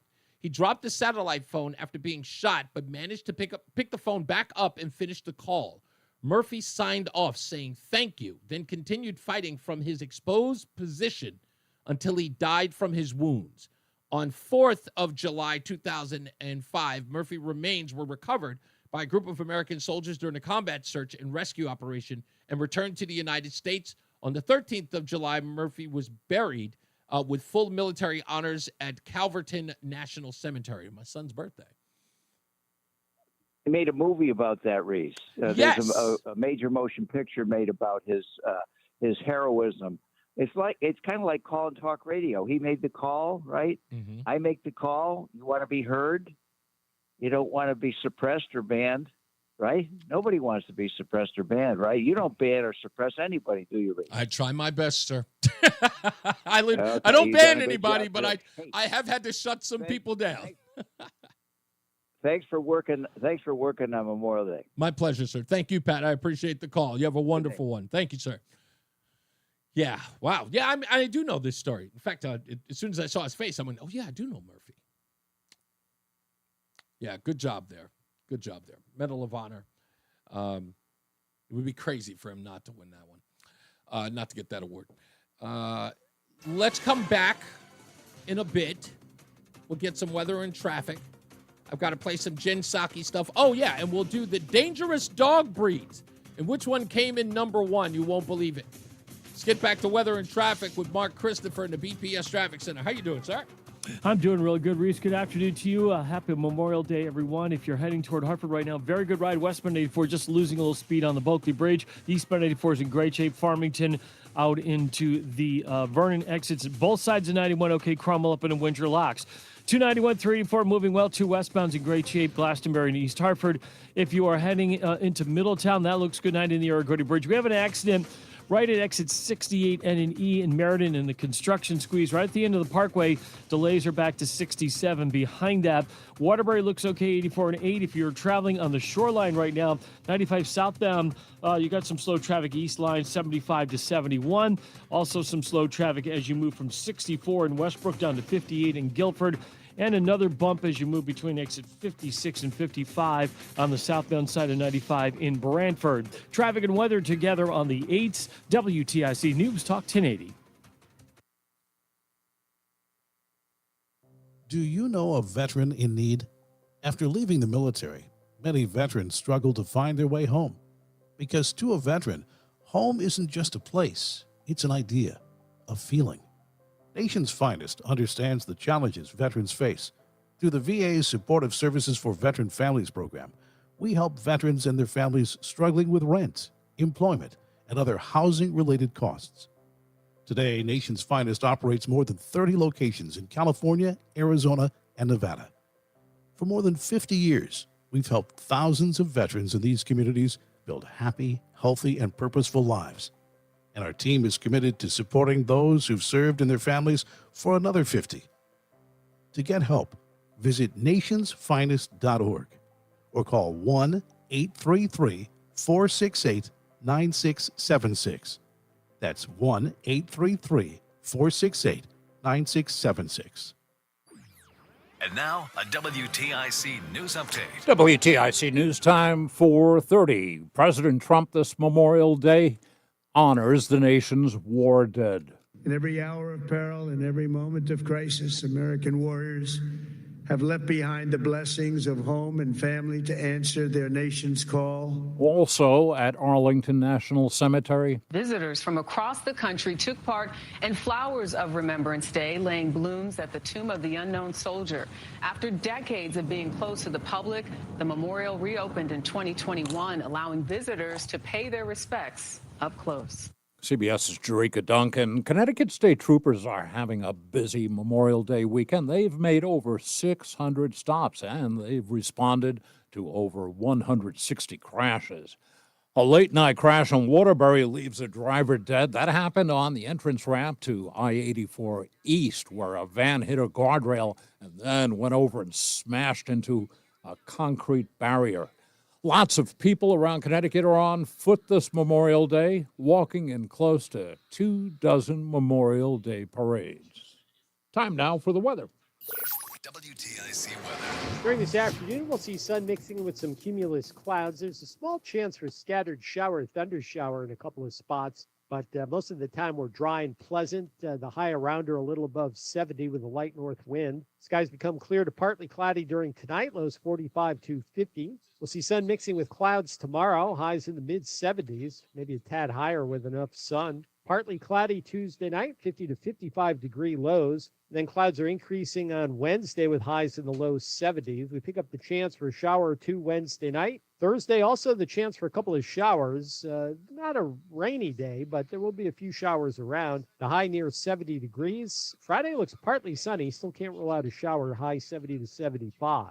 I'm meteorologist Bob Cox in the WTIC Weather Center. Bottom of the eighth inning, the Red Sox trail Milwaukee 2-1. And in the second inning, Mets-White Sox still no score. I'm David Shapiro, WTIC 1080 News. Who do I wrestle for? I wrestle on my high school team for Jason Garcia, my fiercest competitor during practice and my biggest fan during meets. I wrestle for my parents who practice what they preach, the importance of hard work, commitment, and dedication. I wrestle for the chance to put our little high school right here in Connecticut on the map. Wearing the uniform of your high school comes with a big responsibility. Younger kids look up to you. Your teammates count on you. And the reputation of your high school depends on you. Do you have what it takes to participate in a high school sport? And I wrestle for the glory that is mine when I do my best. That's who I wrestle for. This message presented by the Connecticut Interscholastic. All right, here we go. And the Connecticut Association of Athletic Directors. Stay locked in. Reese on the Radio is on WTIC News Talk 1080. All right, let's do it. Do I look that stupid? Yes, you do. Stupid as can be. This could very well be the stupidest person on the face of the earth. So they put out a list of the most dangerous dog breeds ever. The most dangerous dog breeds ever. And I looked at this list and I said, no. The most dangerous dog is the pit bull? Who would have thunk it? I wouldn't have thunk it. These are the most dangerous dog breeds ever. I'm not kidding you, folks. I'll start from 10, work its way up. And again, there are more than 10 dog breeds out there. So the fact that number 10 actually showed up on the list blew my mind. The Labrador Retriever. Labrador Retriever had 136 incidents between 2021 and 2023. 136. Yeah, severe bite rate of 8.82%. Got a danger score of 38.6. 100 is the top. Number 9, a Mastiff. That only had 19 incidents and had a danger rate of 39.4. The Doberman Pinscher. The Doberman should have been higher on this list, but it's not. That's number 8. The Cane Corso. I don't even know what that is. Somebody's going to have to tell me what that is. I got to look it up. The Australian Cattle Dog. Okay. The German Shepherd Dog had 252 incidents between 21 and 23 in 2 years. 252. Number 4, the Rottweiler. That one had 51 incidents. Boxers. Number 3, a Shepherd. And I'm not sure if that, again, it's a Shepherd, so it's not a German Shepherd. It's a Shepherd. Okay? Shepherd. Think it's different from that. 227. And the number 1 was the Pit Bull with 579 incidents. 579 incidents and a danger score of 90. Danger score of 90. Since how many? Oh, this one's even better. So I thought this should put you on the list because fatalities should really tell the tale. The Labrador had no fatalities, you think. Mastiff had 3. Dobermans had 0. The Cane Corso had 4. The Australian Cattle Dog had 0. The German Shepherd Dog had 2. Rottweiler had 7. I would have expected more, at least in the 10s. Rottweiler. The Boxer had 1. The Shepherd had 2.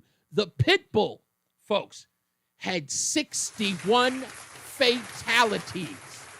61. All of them took place. All of them took place on rap videos. All of them, every single one of them. I'm just saying. Again, Pit Bull, most dangerous breed. I've only been saying it for 30 years. You know? I keep telling people those things are dangerous. But people say, no, they're really not as dangerous as you think. Yeah, sure they aren't. They're not as dangerous as you think. That's a lot. Let's get to Jason Caterina and Mark Christophers in the PPS Traffic Center. Mark, is this, come on, the Pit Bull had 570. There he is. The fifth, Mr. Worldwide. Not that Pit Bull. The only thing he ever did fatal was put out music. You like Mr. Worldwide? Not interested. Okay, so the Pit Bull had 579 total incidents. Of those 579, he had 61 fatalities.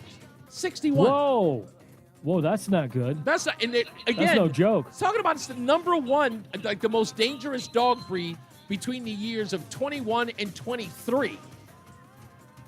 And the people, and I get so many people saying, they get a bad rating for, because people don't really know them. Well, I want to wish my Labradoodle, Oliver, who doesn't have a mean bone in his body, he's 11 years old today. The little boy is 11. Oh. I can't believe he's 11 already, but yeah, he's celebrating his 11th birthday today. So, well, happy birthday to you. Little Oliver. Hey, guys, thank you very much. Well, if you're heading into Hartford right now, very quiet on the roads. Westbound 84, just a little slow, getting up on the Bulkley Bridge on the westbound side of 84. 84 eastbound, moving well, Farmington to Vernon. Both sides of 91, moving okay. Cromwell up in Windsor Locks, 291, 384, looking good east of the river, 2 east and west, okay. Glastonbury into East Hartford. Quiet Middletown. We do have an accident northbound on the Parkway at exit 68 N and E, and as last check, that off-ramp to 91 North is shut down because of that accident, so look for delays now, pushing back toward Miller Avenue behind that in Meriden. Now, if you're heading in toward Middletown, you're okay. 90 in the Irraquois Bridge. Waterbury's quiet, 84 and 8. 91 of the Parkway moving well, heading down in toward New Haven. Southbound 95, slow traffic in East Lyme, 75 to 71. Again, some slow traffic, 64 in Westbrook to 58 in Guilford. And you're going to see some more slow traffic as you move into Brantford between exit 56 and 55 on 95 South. Traffic and weather together on the 8 WTIC News Talk 1080. WTIC weather. I'll stick with my pugs, thanks. Clear tonight, chilly, the low down to 46. Mostly sunny, pleasant and warmer for us on Tuesday. Nice day to be outdoors, the high 78. Partly cloudy Tuesday night, the low 53. Clouds and sun for Wednesday. Another nice day, not as warm, but still very pleasant, the high 73. Thursday, we'll get a couple of showers, a little cooler, the high down to 68, but it rebounds Friday, even with a shower in the area. Clouds and breaks of sun, the high 74 on Friday. Right now, it is 64 in Waterbury, 73 in Danbury, 72 in Bristol, and 70 in Hartford. I'm meteorologist Jason Caterina in the WTIC Weather Center. All the audio that matters to you is on Odyssey. Odyssey has news that hits home in your local area and around the country. Get local news, traffic, and weather from stations near you. Get national news from CNN, Fox News Radio, and more. And explore the biggest news podcasts like The Daily Punch, Pod Save America, and The Daily, AUDACY. Find all the news that matters to you in a universe of audio. Odyssey.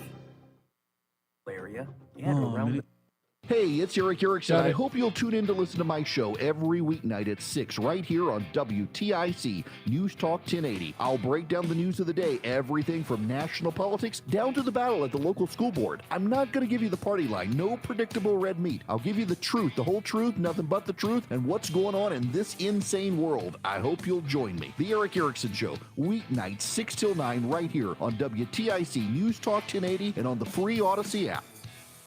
Our critically injured veterans and first responders are left behind every day because of inadequate wheelchairs. That's why Wheelchairs for Warriors is on a mission to serve America's heroes across the nation and provide them with custom-fit wheelchairs, tailored to fit their needs to ensure they rejoin their lives at the highest level of independent mobility and function possible. From lightweight daily use chairs or adaptive sports chairs, train wheelchairs to get these warriors outdoors. Wheelchairs for Warriors serves those who served us. To join their mission, visit their website at wheelchairsforwarriors.org today.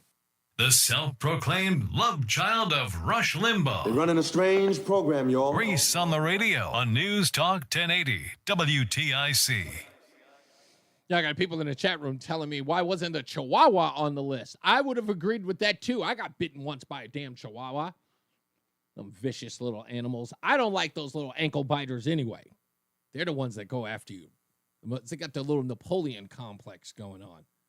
I've always freaked out by those dogs. That's insane. Let's talk to White Mike, who's calling from Florida. Hello, sir. Oh, man. Well, you talked about some of my favorite subjects already. I mean, you talked about crime in New Hampshire or not in Connecticut and why Connecticut's going downhill. And I mean, it's clear that's what happened in Connecticut is what happens everywhere. Yep. And it's the same group of people that caused the crime. So I'm not going to talk about that. Did you see, I know you did you see the interview that went viral with Kash Patel and Dan Bongino? With Bartiromo. Yeah, when Bongino said, Epstein definitely killed himself. Trust me, I saw the files. You can believe me, right? Yes, and it did not go over well. Well, and MAGA's freaked out, and they're saying, oh, well, you know, now Marco Rubio's more MAGA than Dan Bongino. And what these people, and I admire their optimism, what they don't understand is we are never going to get the Epstein client list released. No one's ever going to face any charges, which is odd when a woman's in prison for sex trafficking, and yet nobody who partook in her services is even being prosecuted. Isn't that wild? That is, again, the most simple way you could put this, is that there's a woman behind bars for a crime that no one else has been prosecuted for. Right. And what these people, these gentle souls don't understand is the reason this list has not been released is because those people are still useful to the deep state and the intelligence community. If they're prosecuted, then all the money and effort that Epstein and the Mossad and the CIA spent honeypotting these people is wasted. They're not any less blackmailed now than they were 5 years ago. So these people are still under the thumb. And my God, it could be, you know, congressmen and senators and we know ex-presidents and billionaires and castles in industry and famous people. They're not going to destroy their investment by prosecuting these people. They're just going to keep using them. Yeah, exactly. What did Fabulous say in 2002? If you can't be used, you're useless. That's the whole point. So they're never going to face any charges on this. And I have a feeling that you might get a couple people that get named in the Diddy stuff. Yeah. But Diddy was just entertainment and West Coast Epstein. You know, he was doing the same stuff. He was the same MO, you know, drugging people and getting them on videotape. Then you have power over them. And it's quite possible. I mean, did you see in the trial last week, they showed photos of the hits of ecstasy that Diddy was handing out at his parties? Yes. They all had Obama on them. That were shaped like Obama? Mm-hmm. You're telling me that Obama's not up to his nipples in this stuff? Of course he did. And it's interesting because the supplier, according to the reports, I mean, I guess to the trial notes, the supplier is someone who hobnobs with Obama. He was the guy who was getting Percocets, his own prescription of Percocets, and giving them to Diddy. I mean, look, dude, Obama is our first gay president. He's married to a man. Are we supposed to be shocked that maybe he's getting his freak on with Diddy and baby oil and all this stuff? I mean, Obama's a gay man. He's a homosexual. I think now that's the part again. This is okay. So you and I are getting into this. So let's just get into it. Here's the part that makes me livid about what you just said and me saying it 2 years ago. Okay. It doesn't matter what people read from the own man's words. They seem to be losing their minds at us recognizing what the man said himself, and that is that he fantasizes. I mean, we're talking about while he's with women, fantasizes about being with men. That's not made up. That's not innuendo. That's not even rumor. That is him. And the people who were interviewed who dated him, women who dated him, who shared letters he wrote out of his own mouth that he is into men. Why people get upset about that while they're trying to tell us that the biggest problem we have in the country is that we are not accepting of gay couples, and then lose it at the idea that Barack Obama is gay. And we all saw the photos in the Dinesh D'Souza movie of him and his Pakistani husband, right, wearing matching wedding rings. And no one has come forward with a photo of a pregnant Michelle Obama. That was insane. Pregnancies. People still get mad. It's so funny because as I said, this is where people get into these disputes with me. And I'll tell you, even though I'll tell you right off the bat, Mike, I'm not on board with the Michelle Obama's a man thing yet. But let me tell you why. Because I think right now that's just grasping at straws. However, let's go back to the pregnancy thing. And this is, again, I look at this as I would a normal human being. Since I have been a toddler, like since I could speak English and notice shapes, sizes, shapes, and photographs and things of the world, every woman who has ever been pregnant at some time in their life has a photograph of when they were pregnant. Not as proof of life, but to show, if not brag. It's like men who brag about how long it took them to drive interstate. Women always show a pregnancy photo. They just do. Look how big I was. More than they pose for photo sessions now. While Exactly. They're showing off their body. It is a rite of passage for a woman to have a photograph of their pregnancy. Not even as proof of life or proof of pregnancy. What they like to show is how big they were, where they carried. Oh, this is when I was 6 months pregnant. Look how big I was. Again, it's like when men talk about driving from New York to Florida. Hey, I did it in 15 hours. It's that kind of thing. And I'm grasping at straws. I was kind of on the fence until I saw the video of Big Mike Obama dancing on Ellen DeGeneres' show. Yes. With the floppy doodle flopping around in the white pants. Yes. That's not a female, bro. I'm sorry. That's not a female. That's Are a man. Are you certain that it's not just, the shadow inside the studio? Like, do you No, think? there was a sausage-shaped object flopping around there. So yeah, it's a man. I will go to my grave saying that's a man. You stand by that. I've seen the picture 1,000 times, and every time I see it, I go to myself. At one point, I had to stop watching it because I was just saying, "What is there? Something wrong with you? What are you doing?" But I look at it because I'm just looking for any excuse to disprove that photo, that video. I need to disprove it. I'm like, no, people are seeing things. They're making too much out of nothing. But I've seen it 1,000 times, and I have to admit, I've got no explanation. I'm without it. I'm without an explanation. I'm so stuck on it. I'm stuck on it in the sense of going, okay, you at this point, it's a guilty, prove me innocent situation at this point. You know who else was stuck on it? Yeah. Barack Obama. That's just, again, it's wrong. It's wrong. Hey, but I will tell you this. Michelle Obama, lying something or other anyway. And ugh. I don't know. I'm not sure. I don't know. And I won't go there. But the Barack Obama thing, without a doubt. But I just love driving people crazy with that one. Telling people out of his own mouth, he said, I fantasize about other men. Talking to his girlfriend, writing her letters, talking about fantasizing sexually about other men. And we're not supposed to say that he's gay. Like, we're not allowed to do that. He says it, and it's our problem. And that's why Joan Rivers is dead. People think I don't think Joan Rivers was old as Methuselah. Come on. She just, that's not one of the ones you go, mysterious death Joan Rivers. Okay? She'd been around for quite a long time. Okay? They whacked her at the plastic surgeon's office, man. I'm letting you go. Goodbye. All right, man.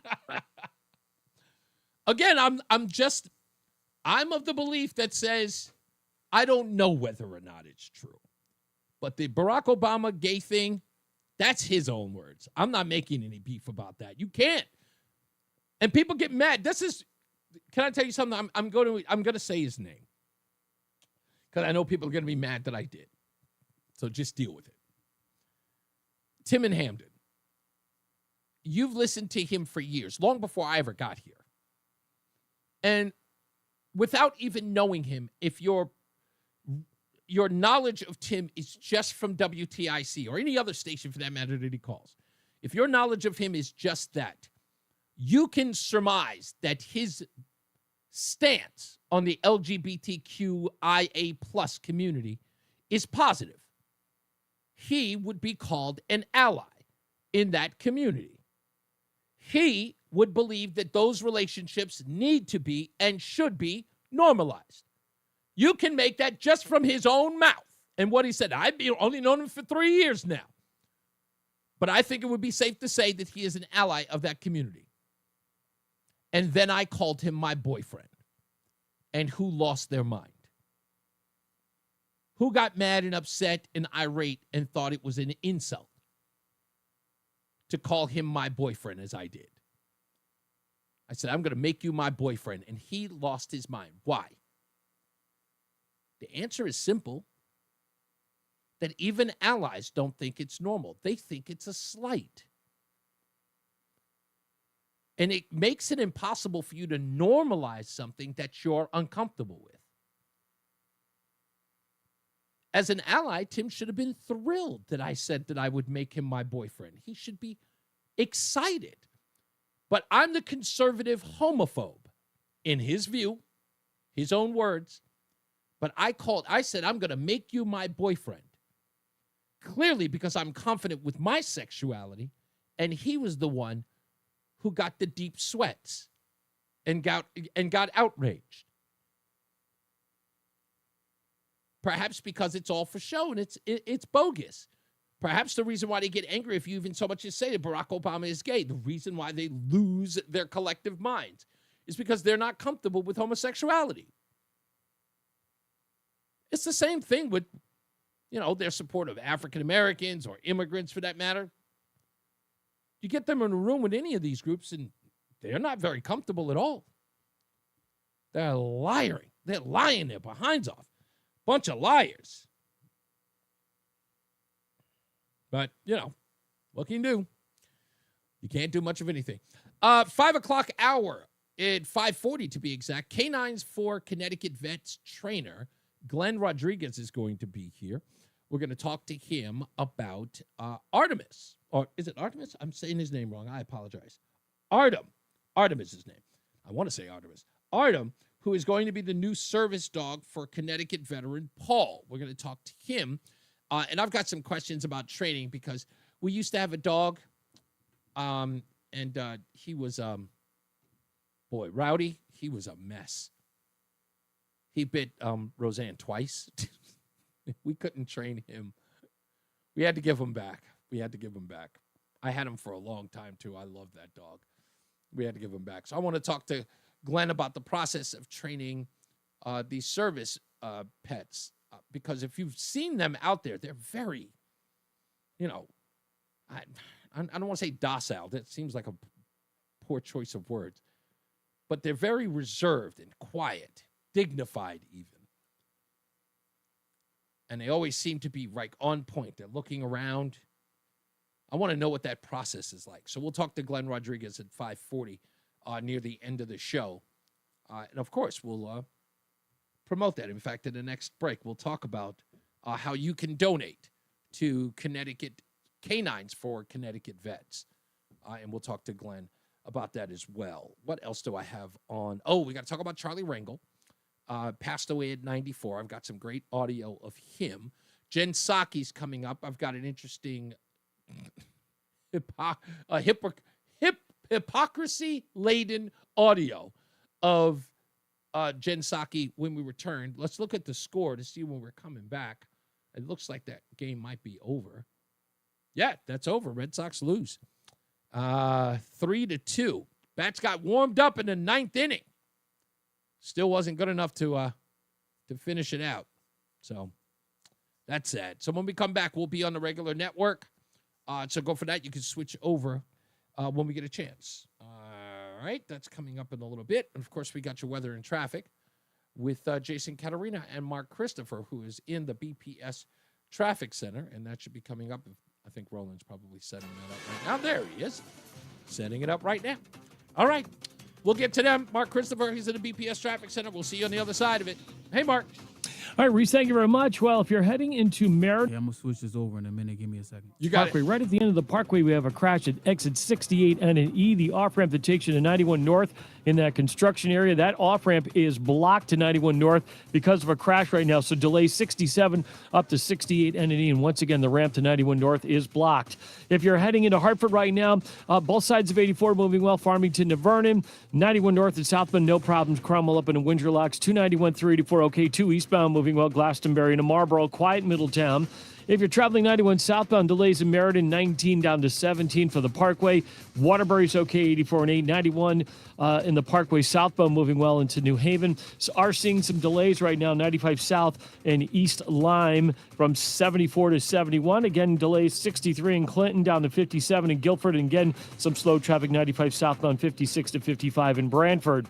Traffic and weather together on the 8th WTIC News Talk 1080. Do you know a veteran in need? After leaving the military, many veterans struggle to find their way home. Because to a veteran, home isn't just a place, it's an idea, a feeling.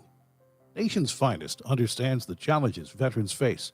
Through the VA's Supportive Services for Veteran Families program, we help veterans and their families struggling with rent, employment, and other housing-related costs. Today, Nation's Finest operates more than 30 locations in California, Arizona, and Nevada. For more than 50 years, we've helped thousands of veterans in these communities build happy, healthy, and purposeful lives. And our team is committed to supporting those who've served and their families for another 50. To get help, visit nationsfinest.org or call 1-833-468-9676. That's 1-833-468-9676. There's a lot happening in Washington and in your local neighborhood. Follow WTIC News Talk 1080 on the Odyssey app to keep up with the latest. Who do I wrestle for? I wrestle on my high school team for Jason Garcia, my fiercest competitor during practice and my biggest fan during meets. I wrestle for my parents who practice what they preach, the importance of hard work, commitment, and dedication.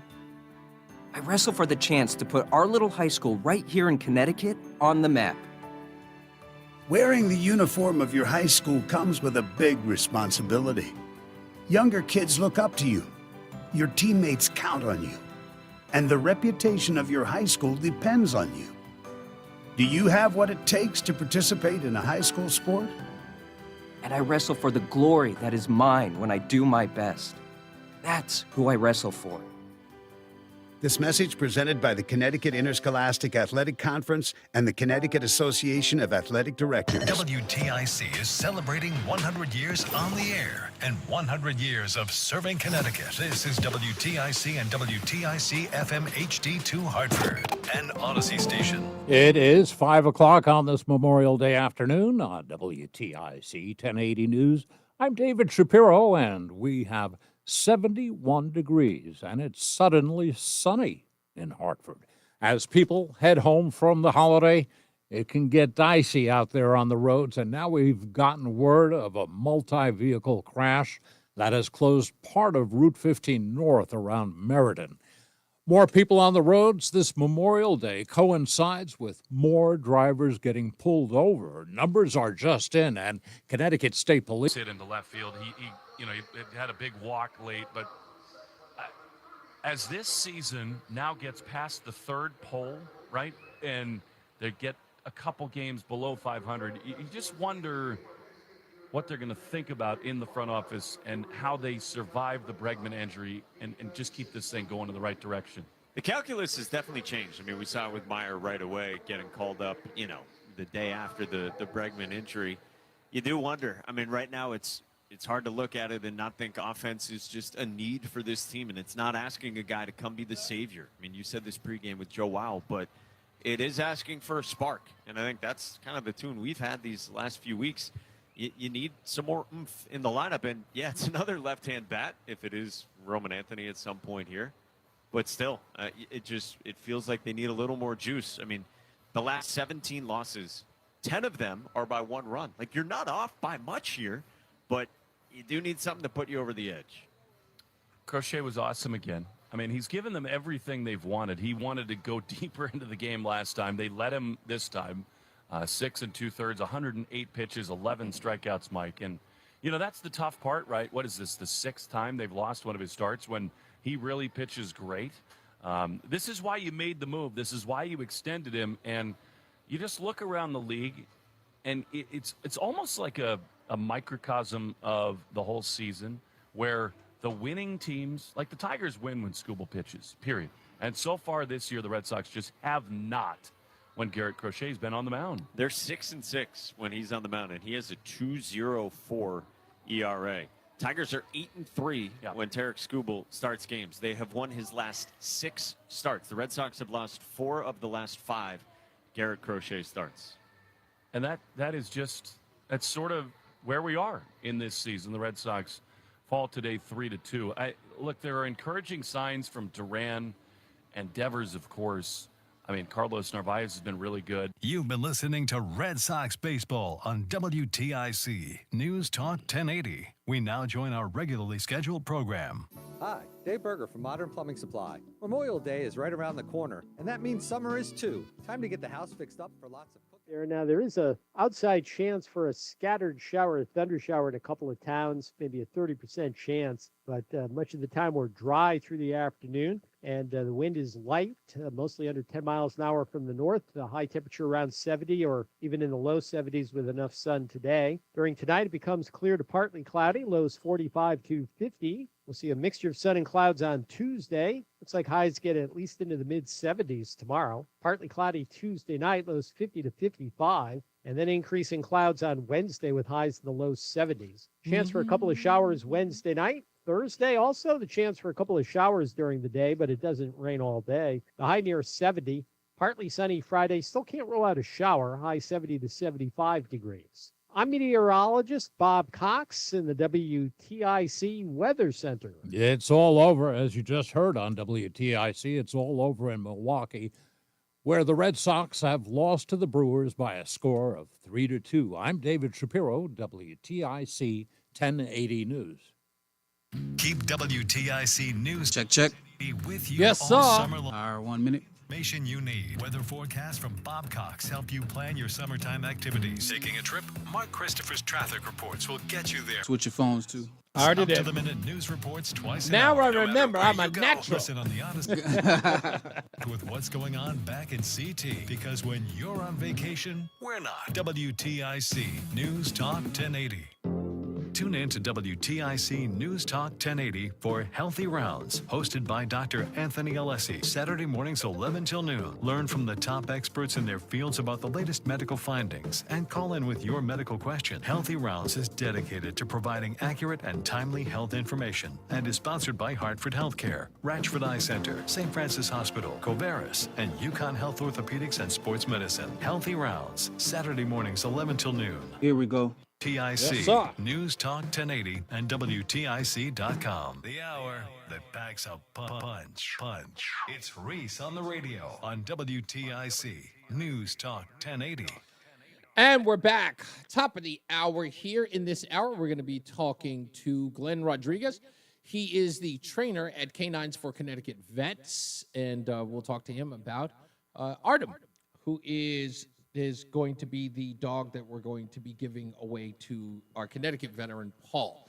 And, of course, we will get you, in fact, we'll tell you now, how you can help us get it. We got to raise $25,000 for WTIC's Canine for Connecticut Vets. It's a new name, new mission, the same mission, I should say.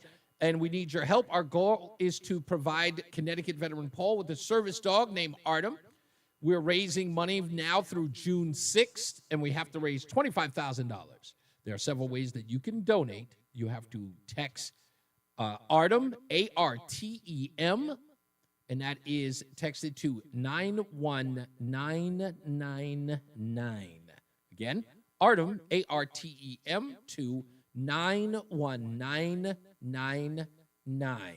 Or you could go to WTIC.com/vet for an online link, or you can see a QR code that you can scan and donate. Please help us give our Connecticut hero this much-needed service dog. And we want to thank Russell Speeder's Car Wash for sponsoring our campaign this year and for their donation. Let's do it again. Let's get to another check of the weather and traffic with Jason Catarina and Mark Christopher in the BPS Traffic Center. Hey, sir.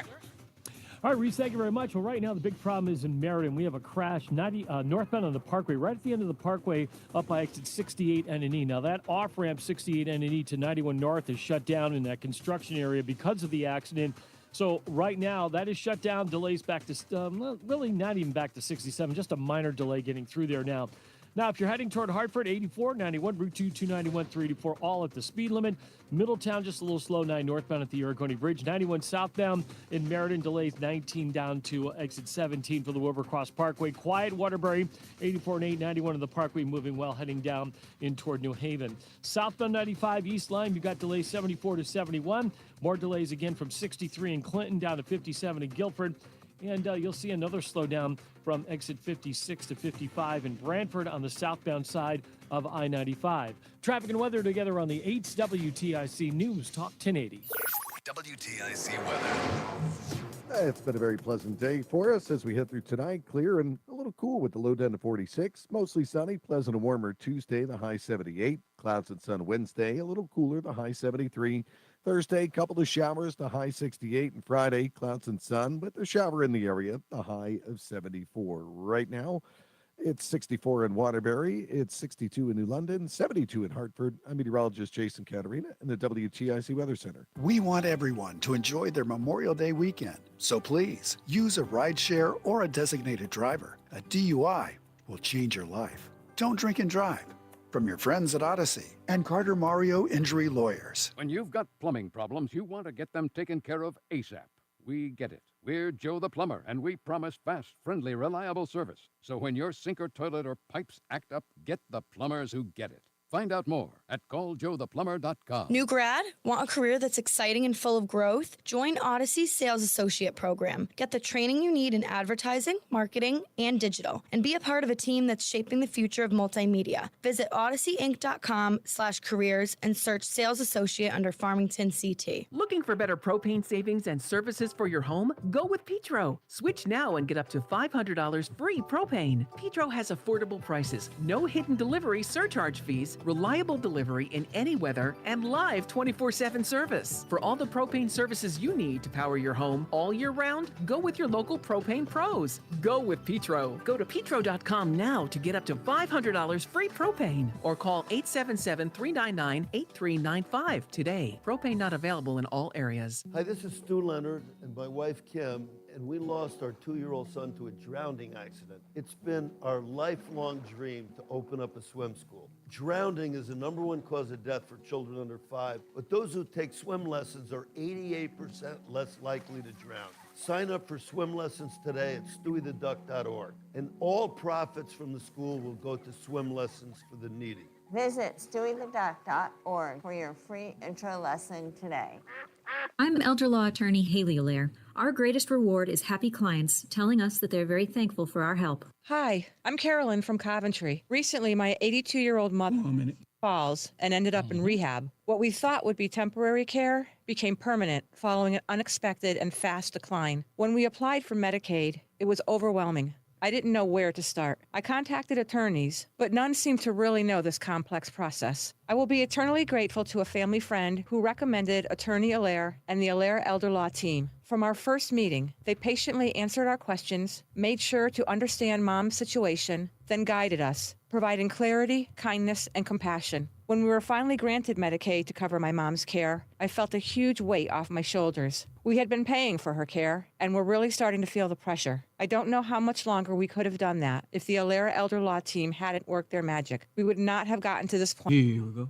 Compassionate counsel and proven results. AllaireElderLaw.com. Reese on the Radio is getting ready to drop some knowledge on WTIC News Talk 1080. Drop it. All right, we're back. Reese on the Radio, and we got plenty of news and plenty of views to get into before we get up out of here. It is important to note, again, Reese on the Radio, your one-stop shop for everything. Go there right now. I'll tell you a little bit behind the scenes, sort of how the sausage is made. So I used to have this program in order for me to broadcast the show, so you can watch it the way that you do here. And I had it set up that you can watch it at reasonoradio.com. Now, of course, it goes to all of the other sites, X, Twitch, Facebook, both of my pages, and you can go there. So if you hang out there and you see the show, boom, of course, go out there and go hang out. But if you chat there, then all of them were supposed to go to one place, and they do, right? They all go to, you used to go to one place where I could see everybody, but now they no longer provide that service. They want to charge you way more money to do that. And it's a business cost, and it's per month. They wanted $500 a month. There's no way I was paying for that. That was just, no, it just didn't make sense. So I found another service. They pretty much gave the same thing, but it did one thing that the other sites couldn't do, and that was to provide one place where you can watch the show and you can chat. So you can do it right there just by going to reasonoradio.com. So we provided it for you. So if you go to reasonoradio.com, it's REESE on the radio.com, and you want to send us a message live on the show, you could do it right there, and I can see it on my screen, and I can respond to you right there, all of you, all together, and we can all hang out. Very interactive show. So you can do that. We can continue to do that for the duration. And not only that, it's pennies on the dollar what I was spending before. So I'm very, very happy to do that. So, and also, if you want to check out the Sunday show or this show immediately after with limited commercial interruption, it is also at reasonradio.com, which airs on Sundays at 1 o'clock, and you can get this show about an hour after it airs. So roughly about 7 o'clock your time, you can go back and listen to the show, and you can skip forward back to it and listen to the show. If you're driving somewhere and you just want to listen, you can do that all. Jen Psaki, the former White House press secretary for the Biden administration. She was there for a little while, and she left because she got a great cushy job at MSNBC.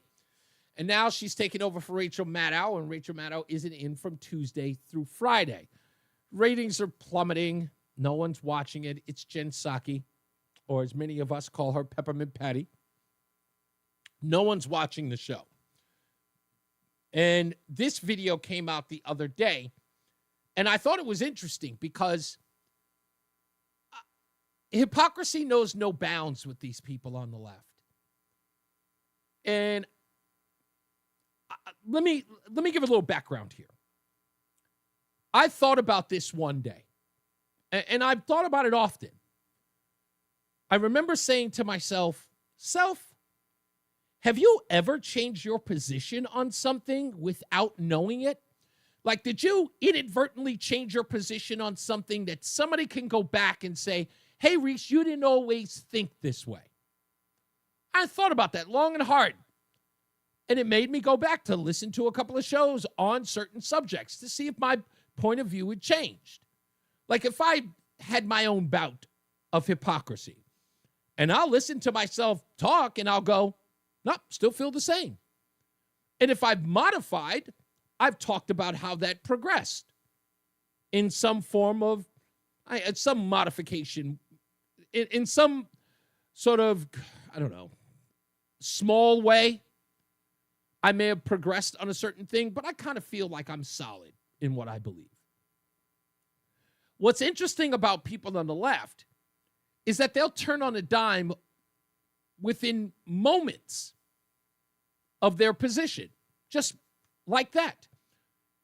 Remember, I said they used to be a party that used to scream that there is a war on women. Chuck Schumer famously stood at the steps of the Supreme Court saying that Brett Kavanaugh and Neil Gorsuch were having a war on women by changing their vote or changing Roe v. Wade.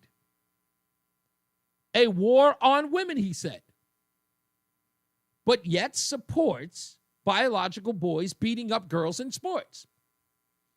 How they can have both of those thought process, nobody knows, but apparently it's very prominent within the libosphere. So when I saw this by Jen Psaki, I thought it was weird.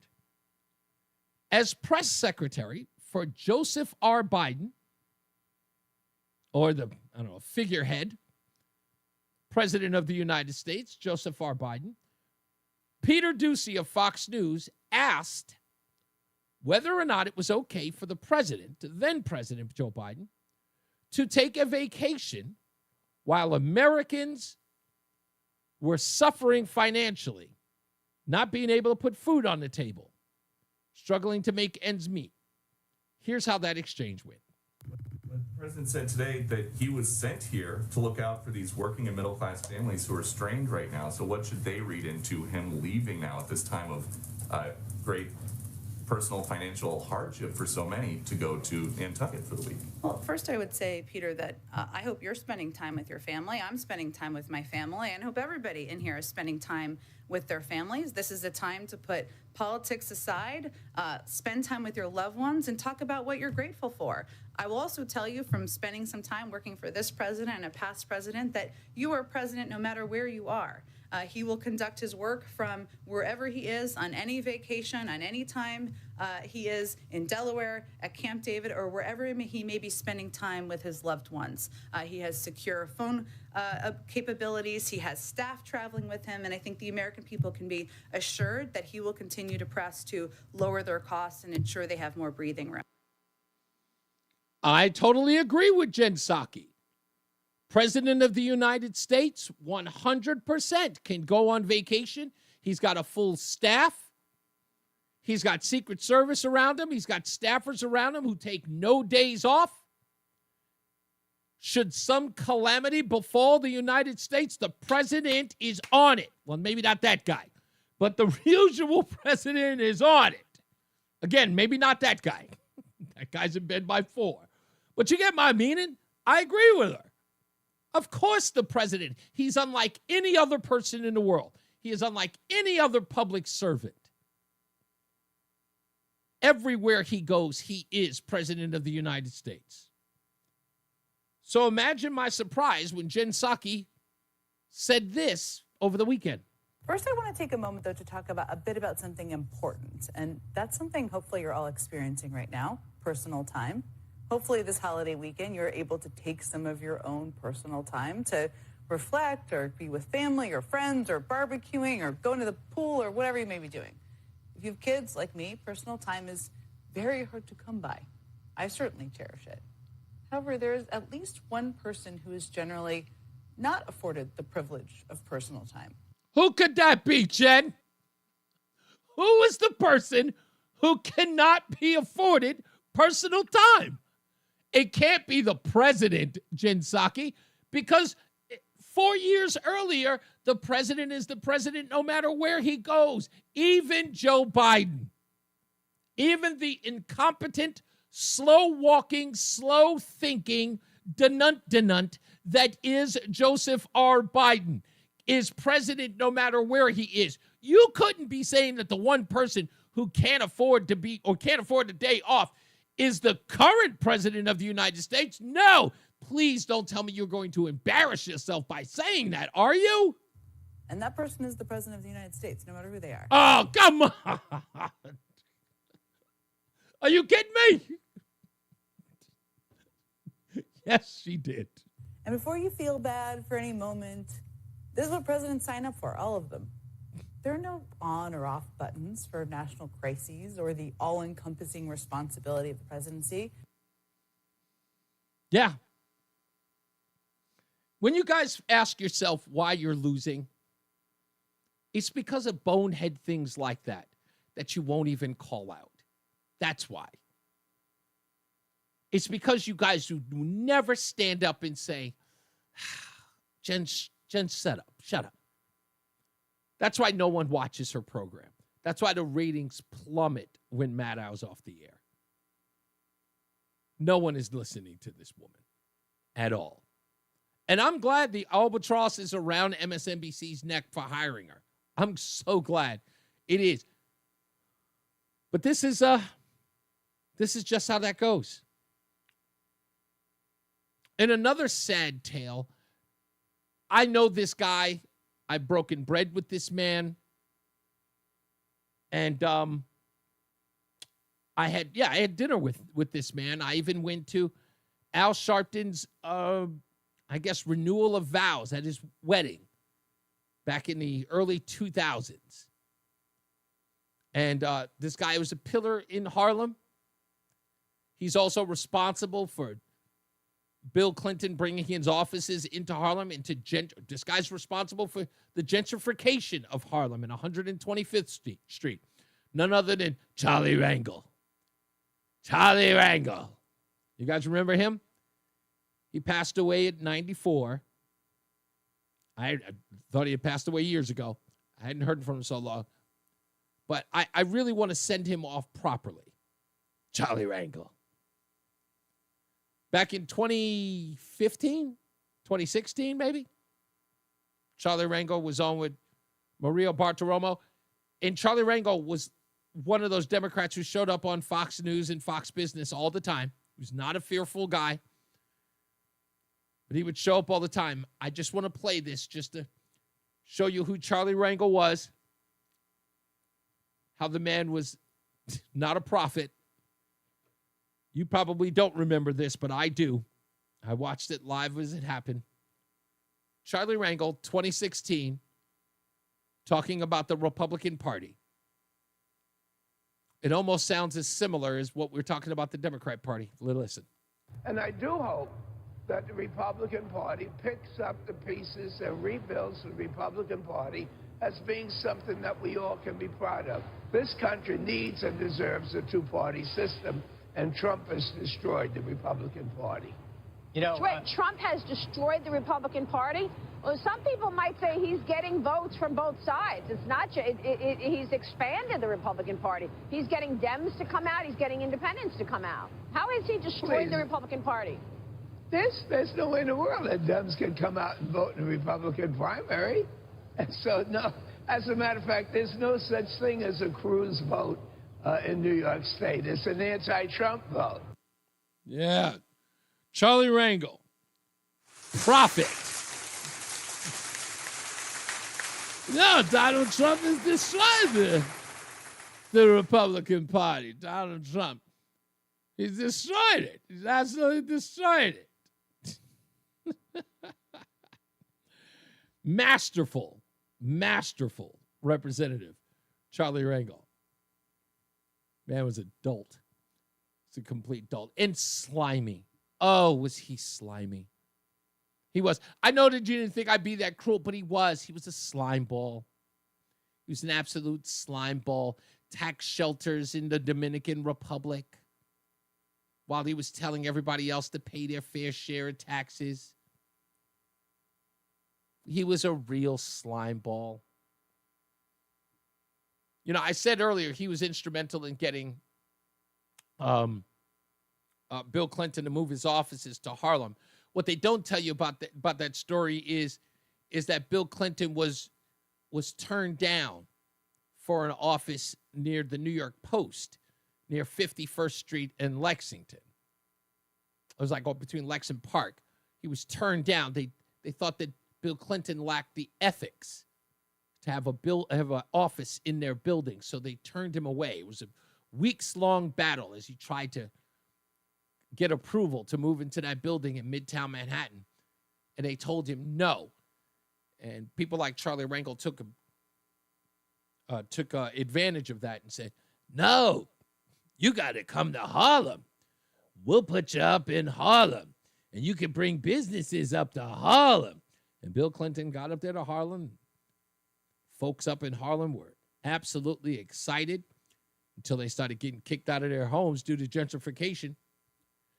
And if you might remember, 2008, I apologize.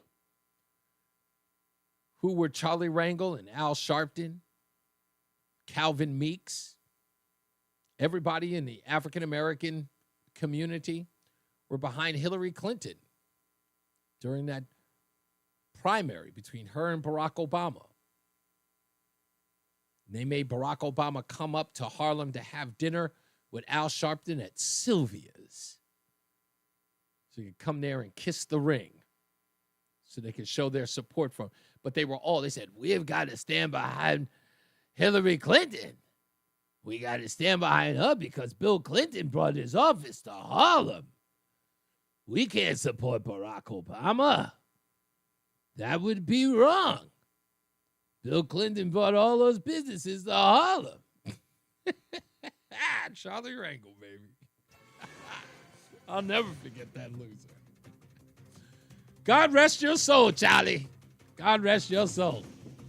Let's get another check of the traffic and weather with Jason Catarinas and Mark Christopher at the BPS Traffic Center. Hey, Mark. All right, Reese, thank you very much. Well, the big problem right now is in Meriden, northbound Parkway. Right at the end of the Parkway, we have an accident at 68 N&E. That's the ramp that takes you to 91 North. That ramp is blocked right now with that crash, so look for delays behind that. Back to exit 67 behind that. So that's the big problem right now. Hartford's looking real good. No problems. 84, 91, Route 2, 291, 384, all in great shape. If you are traveling into Middletown, that looks good. 9 in the Aragodi Bridge. Waterbury's okay. 84 and 8. 91 in the Parkway moving well, heading down in toward New Haven. 91 southbound Meriden slowing 19 to 17 for the Wilbur-Cross Parkway. Got some slow traffic 95 south as you move into East Line from 73 to 71. Again, more slow traffic from 64 in Westbrook down to 58 in Guilford, and some more slow traffic 95 southbound by 56 as you move down into Brantford. Traffic and weather together on the 8th WTIC News Talk 1080.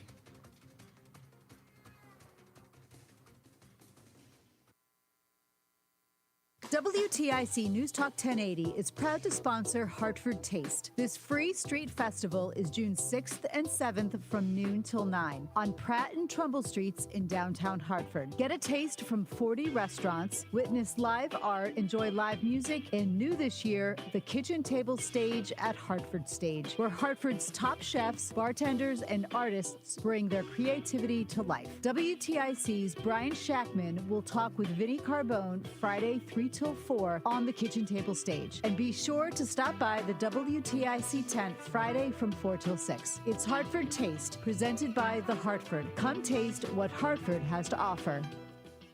Get a head start to your day with WTIC News Talk 1080. Listen to us live on the Odyssey app before you even hit the road. Get the breakdown on the biggest news stories that Connecticut is talking about. To get started, download the Odyssey app and search for WTIC News Talk 1080. And now, a WTIC news update. WTIC News Time, 5:30, Memorial Day 2025. CBS's Jared Hill. Across the country, Americans market the holiday with parades and flowers. In Kentucky, a field of poppies is a symbol of remembrance. Along New York's Hudson River, a ceremony at the Intrepid Museum, a transformed aircraft carrier, marked the sacrifice of the nation's military families.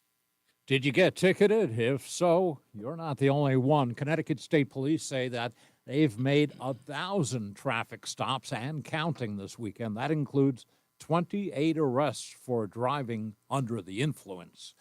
A late-night crash in Waterbury leaves a driver dead. The driver smashed into a concrete barrier, say state troopers, after hitting a guardrail by an entrance ramp for I-84. One person is dead in Waterbury, killed in a propane explosion that happened at a home that was being renovated. WTIC weather. During this afternoon, we'll see sun mixing with some cumulus clouds. There's a small chance for scattered shower, thunder shower in a couple of spots, but most of the time we're dry and pleasant. The high around are a little above 70 with a light north wind. Skies become clear to partly cloudy during tonight, lows 45 to 50. We'll see sun mixing with clouds tomorrow, highs in the mid-70s, maybe a tad higher with enough sun. Partly cloudy Tuesday night, 50 to 55 degree lows. Then clouds are increasing on Wednesday with highs in the low 70s. We pick up the chance for a shower or two Wednesday night. Thursday, also the chance for a couple of showers. Not a rainy day, but there will be a few showers around. The high near 70 degrees. Friday looks partly sunny. Still can't rule out a shower, high 70 to 75. I'm meteorologist Bob Cox in the WTIC Weather Center. You heard it right here. Milwaukee beat the Red Sox 3-2 this afternoon. Right now, the White Sox lead the Mets 1-0 in the sixth inning. I'm David Shapiro, WTIC 1080 News. With McValue at McDonald's, you don't just get deals on the drinks, you get deals on McDonald's drinks. So when you're breaking a sweat, embrace the chill without breaking the bank. And when your crew is running on empty, keep your wallet full while refreshing the squad. Don't just pass the vibe check. Ace it with drinks like Coke Zero, Dr. Pepper, or any size soft drink for $1.39.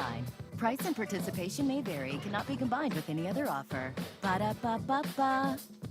This Memorial Day, fire up the savings at Superior Hearth Spas and Leisure. Score big on top-tier gas grills from Somerset, American Made, and Napoleon, built for backyard legends. Want more than just a grill? Let us design your custom outdoor kitchen. Stylish, functional, and made to impress. Celebrate freedom and unbeatable grill deals while they last. Visit SuperiorAtHome.com and grill like a pro with Superior Hearth Spas and Leisure.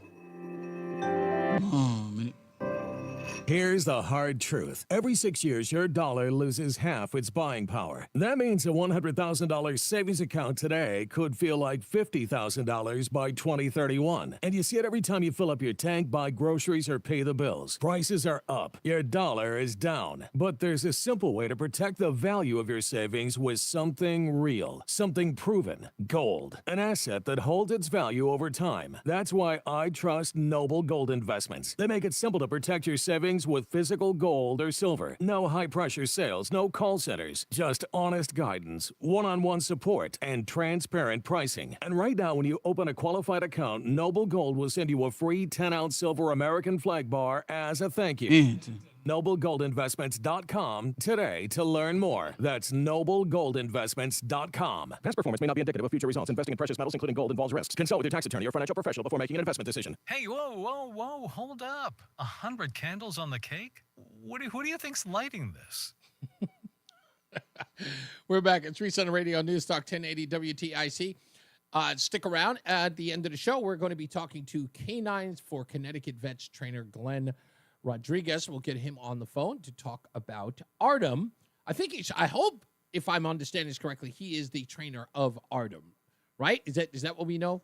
He is the trainer, the actual trainer of all the dogs. I don't know. Okay, well, we'll find out. We'll talk to Glenn Rodriguez. This is my first year doing Canines for Connecticut Vets, and I'm really excited because I love when we do stuff like this. That's kind of my big thing. It's charities or giving, and that's just a part of who I am. It's one of my favorite things to do. So as I'm doing all this other stuff behind the scene or trying to get stuff ready, of course I'm redesigning the website, I'm doing all this other stuff. I was looking at the calendar in Connecticut, and I'm going to need some help. Today's probably a horrible day to ask people because a lot of people are home and very few people are listening, and I get it. I'm going to mention it all week. But I want to know what events are happening each month between June, July, August, and September. And what I'm going to do is I'm going to fashion it where I'm going to be at all of those events on my own dime. On my own dime. I don't want anybody at the station to think, oh, I don't know if we can afford this. No, I will do this on my own dime. I will come out and I will hang out at whatever the event is, but I need people to tell me which event it is.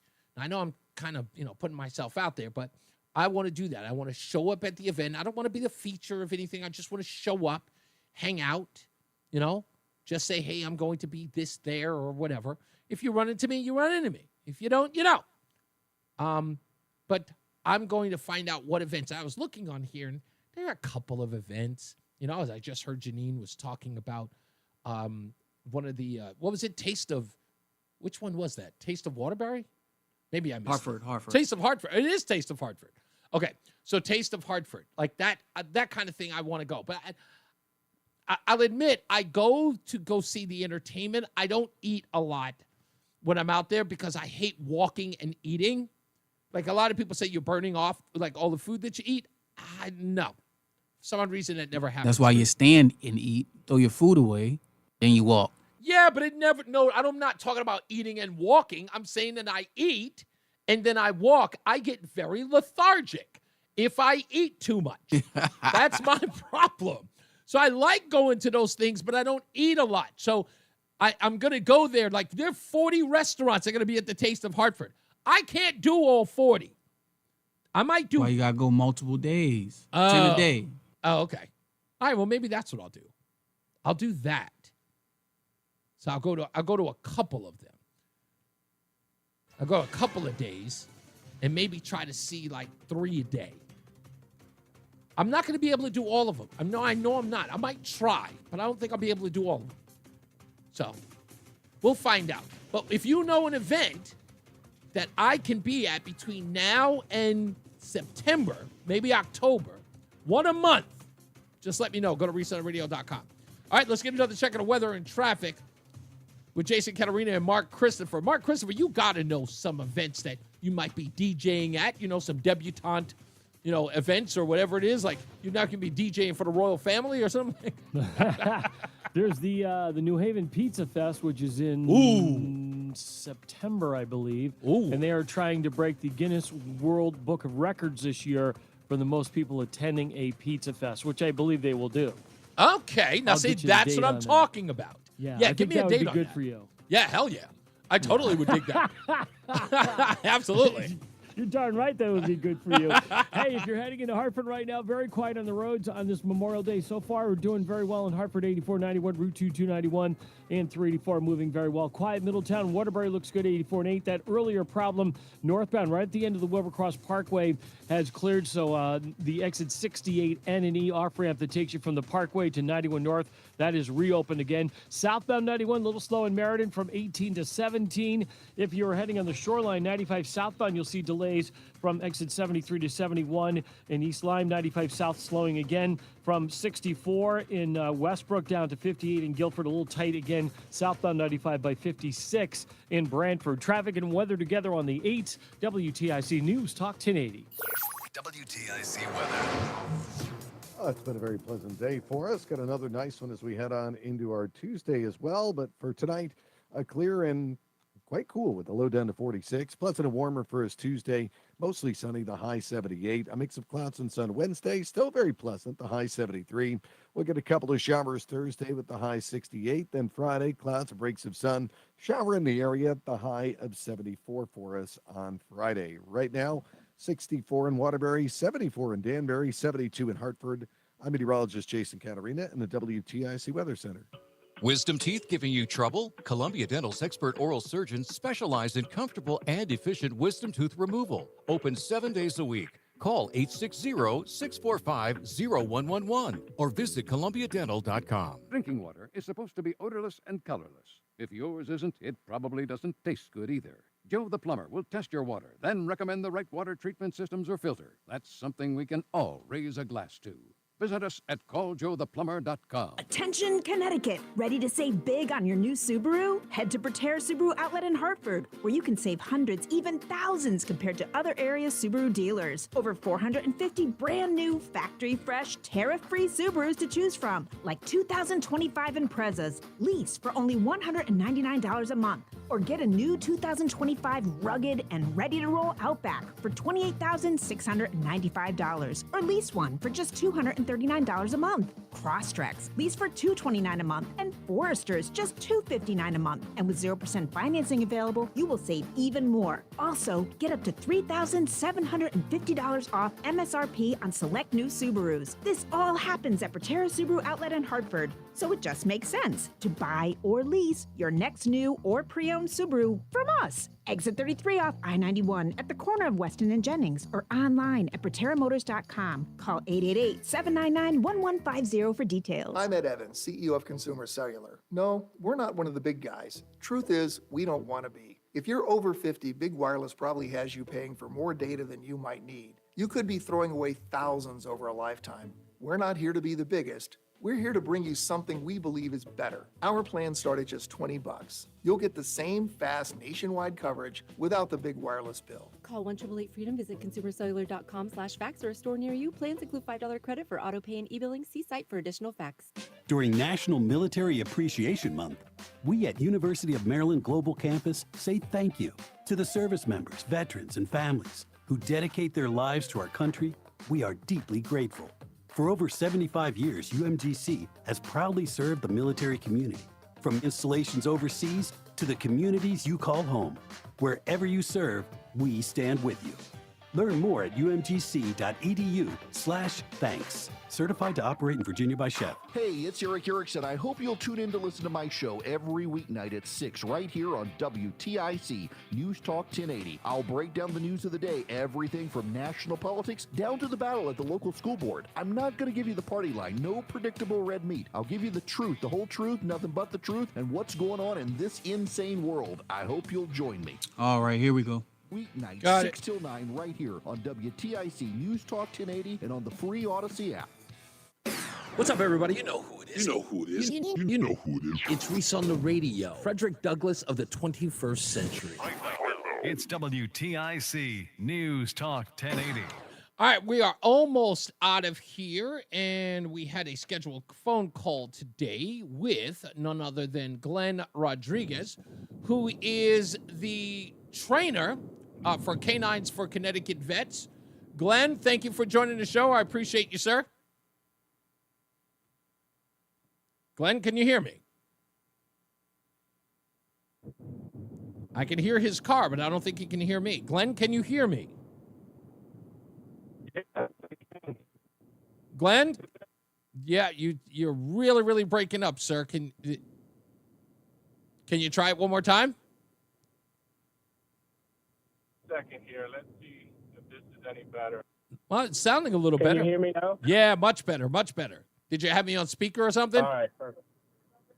No, it was connected to my car. Connected to my car. I'm on my way home. No, okay. Well, I'm glad that we caught you. Well, anyway, talk to us a little bit about Canines for Connecticut Vets. I know it's a new name, but people who aren't familiar, because you guys are only around once a year, kind of get everybody up to speed for what Canines for Connecticut Vets does. So it's about training service dogs for wounded war veterans. We are breeding actually breeding our own dogs. The dogs are then provided to qualifying veterans. Obviously, there has to be a disability that's documented, Right. but we aim to support our veterans, our disabled veterans, by providing a service dog, fully trained service dog. So you guys are breeders. That part I did not know.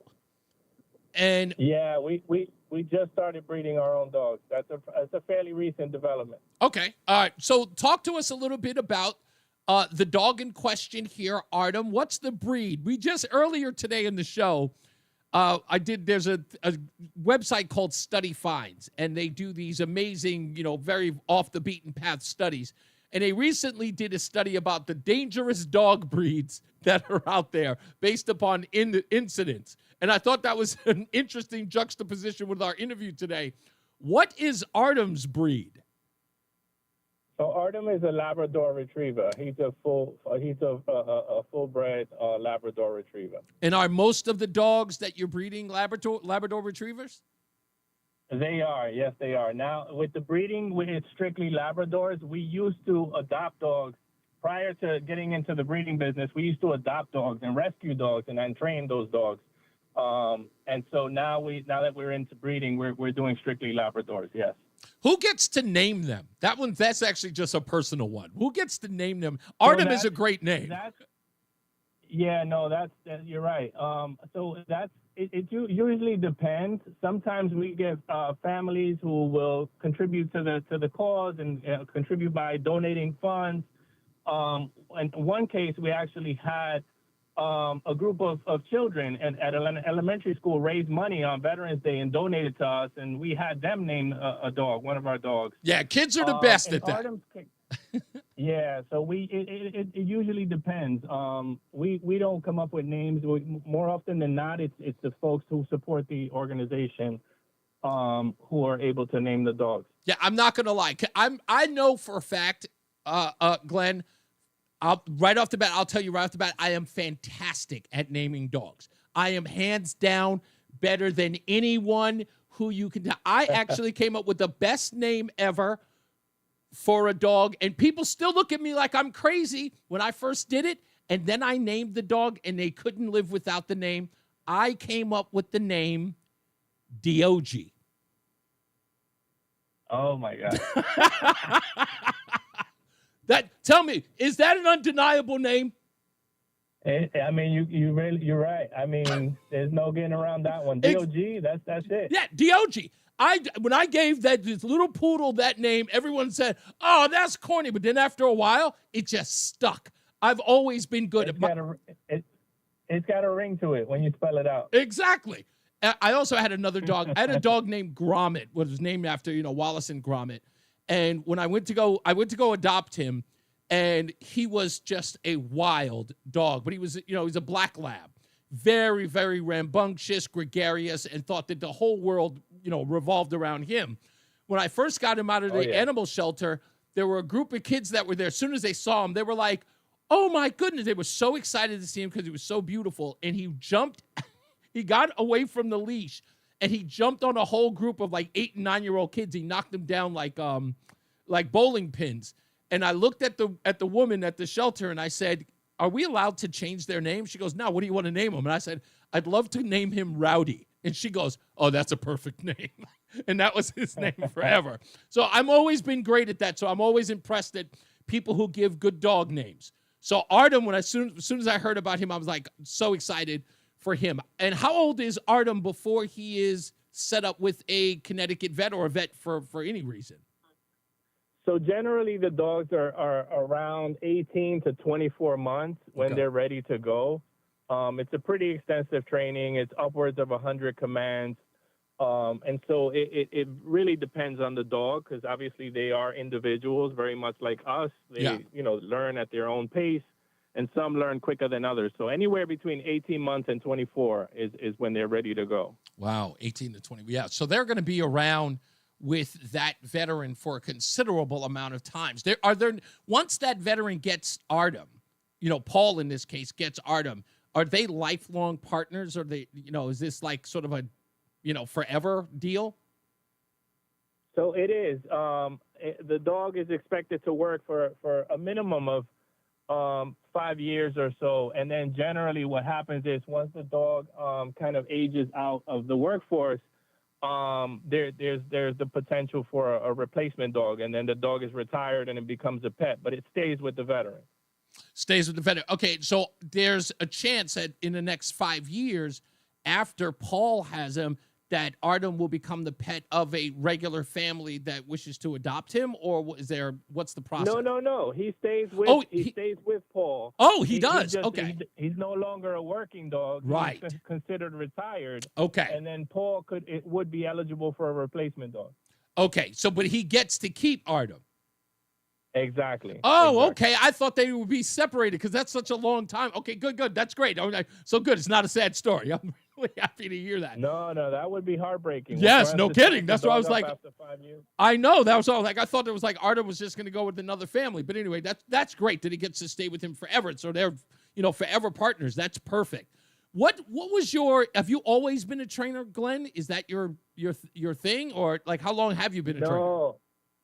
No. I've been a trainer since 2011. And the organization is all about. This organization was founded on the one of the foundational principles of the organization is second chances. And so, as I mentioned before, we used to adopt dogs. Yeah. And we believe that no dog and no human is disposable. And so we used to adopt dogs and train them and then pair them with someone, who the dog could potentially enhance their quality of life. And so for me, this is also a second chance. So I'm someone who was incarcerated as a young person. While I was incarcerated, I actually was able to become a certified dog trainer. Wow. And I used to train dogs for an organization by the name of Puppies Behind Bars. That's where I became certified. Okay. And since coming home, I've been working with this organization on a volunteer basis now for, oh my God, I want to say at least 6 years or so. Wow. But yeah, so it's all about second chances, and that's exemplified not only by what we used to do with the dogs, but even with the trainers and the people who volunteer and support the organization. What's it like, the process? And we're on the phone with Glenn Rodriguez, who's one of the trainers at Canines for Connecticut Vets. Glenn, what's the process of getting Artem to acclimate to Paul in the process? I know that, of course, the two of them, get together, I'm assuming, at the facility. Is there a process where the two of them are together going through a training process with you? Yes, definitely. So there is a transition where Artem will be with Paul, but he'll be training with our trainers on a weekly basis until we're able to kind of assess his ability to kind of take over. And then gradually what we do is we'll allow visits, home visits, weekends, up until we get to the point where we're like, okay, this person has all the tools that they need in order to handle this dog and make the best use of the dog. And so we're able to then kind of make the connection there more permanent. How often do you link up, dogs with veterans? We hold classes on Wednesdays and Saturdays. So we hold weekly classes. Oh, wow. And some folks are available on Wednesdays, others are available on Saturdays, but we're available every week, Wednesday and Saturday. And we meet at the Department of Veterans Affairs there on Rocky Hill. We have our base where we're pretty much have a space there where we train the dogs. Well, now I've got to reach into your entrepreneurial spirit, Glenn, if I may. As a dog trainer, do you do any moonlighting, like helping families train their dogs? Like, what's the guy, the dog whisperer? Do you have to? I do. You're talking about Cesar Milan. Yeah, yes, Cesar Milan. My wife loves him. What ends up happening is obviously everyone wants a well-trained dog, and so we'll have families. Some of whom are families, are veterans. Some are not, but even veterans who are not eligible for a service dog, but have their own personal dog and want the dog to be a little bit more manageable. Sure. So we support those folks as well. So on Saturdays, primarily on Saturdays, I work with veterans who, many of whom are working to train their own dogs. That's really good stuff, because I couldn't imagine a greater service than one, helping our vets, getting them these companions. Can everybody go online to see what Artem looks like? By checking out Connecticut Canines for Connecticut Vets. The reason why is because I feel like look, we're contributing. We're trying to get $25,000 to help Artem get together with Paul. If there's a picture out there of Artem that we can see, because I think that'll motivate people. I'm already thinking I want to see what Artem looks like. Glenn, are you there? Yeah, I'm here. Oh, There's okay. definitely pictures of Artem. There are. And folks would definitely fall in love. Artem That's is one of those dogs where, I would imagine it's as almost much. Instinct. Yeah, I would imagine as much. Well, I appreciate you taking the time, and good luck to you. We're going to check in from time and time again. I know we're got until June 6th, so I hope that everybody is successful with getting Paul with Artem. And everybody go check out Canines 4, the number 4, Connecticut Vets. And go check out. You can see a picture of Artem. That's who we're fighting for, to get Artem with Paul, our Connecticut vet. Glenn Rodriguez, thank you again. We appreciate your time. And they can contact you at Connecticut Canines for Connecticut Vets if they need to get their own dog trained, since we're moonlighting and all. Yeah, no, we're definitely available to support folks who need training, advice, suggestions, any type of support. Definitely open to having those conversations with folks and aiming to support. So you got it. Good whatever luck. way we can help, we're here. You got it. Thank you so much, Glenn. I appreciate your time, man. Thanks for calling up. All right. No problem. Thank you, man. Thank you. Thanks for having me. My All right, pleasure. take My care. pleasure. Have a wonderful rest of your weekend. Yeah, I mean, that was the first thing I saw that name. I said, Artem, who the heck would give him that name? It's nice to know the kids were thinking. I'd love to know what they were thinking when they gave him that name. It's a great name. It is a great name. We got to get up out of here. Let me see if I can take Glory. Lori's on the Lori in Glastonbury's on the line. Hey, Lori, real quick, what's going on? Hey, Reese, great interview with that guy. Real quick, can you specify exactly what kind of events you would be looking to attend? I would that would say be helpful. Cultural, maybe some technological ones, something that's got some, some weird interest based upon stuff you already know about me. Okay, so not like you wouldn't like going to a fair or anything like that. If you're talking Renaissance Fair, I'm there yesterday. My wife loves those things. But I'm talking like your general country fair. Like I would totally go to that. Yeah, hell yeah, absolutely. Okay, all right. I then look into the Durham Fair and the Berlin Fair. Those are two really big ones during that whole fair season up here. Okay. I will look it up. I do have to get out of here, but I will check it out. Thank you, Lori. I appreciate that. Yeah, of course I do a fair. A county fair? In a heartbeat. I'm not eating any corn dogs, though. As I always say, radio is free, so we thank you for paying attention. Remember to keep JC in your hearts and in your minds. Sean Patrick, we love you and we miss you. Remember that panic is not planning, so plan your work and work your plan. Me, I'm Reese on the Radio. You have a good night, pleasant tomorrow. We'll see you back here mañana. Jason Catarina's got weather. Mark Christopher is in the BPS Traffic Center getting you home. Good night, Mark. Hey, Reese, have a great night. We'll see you tomorrow. And if you are heading into the Hartford area right now. Yo. In the holla, Hartford area, no saw. problems, 84. All right. I'll see you tomorrow. Yeah, I'm trying to slide to my sister's house real quick and get me a plate. If you are traveling that's right. southbound They're on 91 barbecuing Little over there, Slows bro. moving. Yeah. They throwing a bunch of stuff on the ground. I don't eat hamburgers and hot dogs though, so I get the chicken and the ribs. Oh, Down exactly. to 63. Get the good stuff. And it looks like we. Yes, sir. All right, see you tomorrow. See you tomorrow. All right, everybody. It's been a pleasure as usual. And, I think that's about it. Y'all stay out of trouble. And we'll see you, we'll see you next time.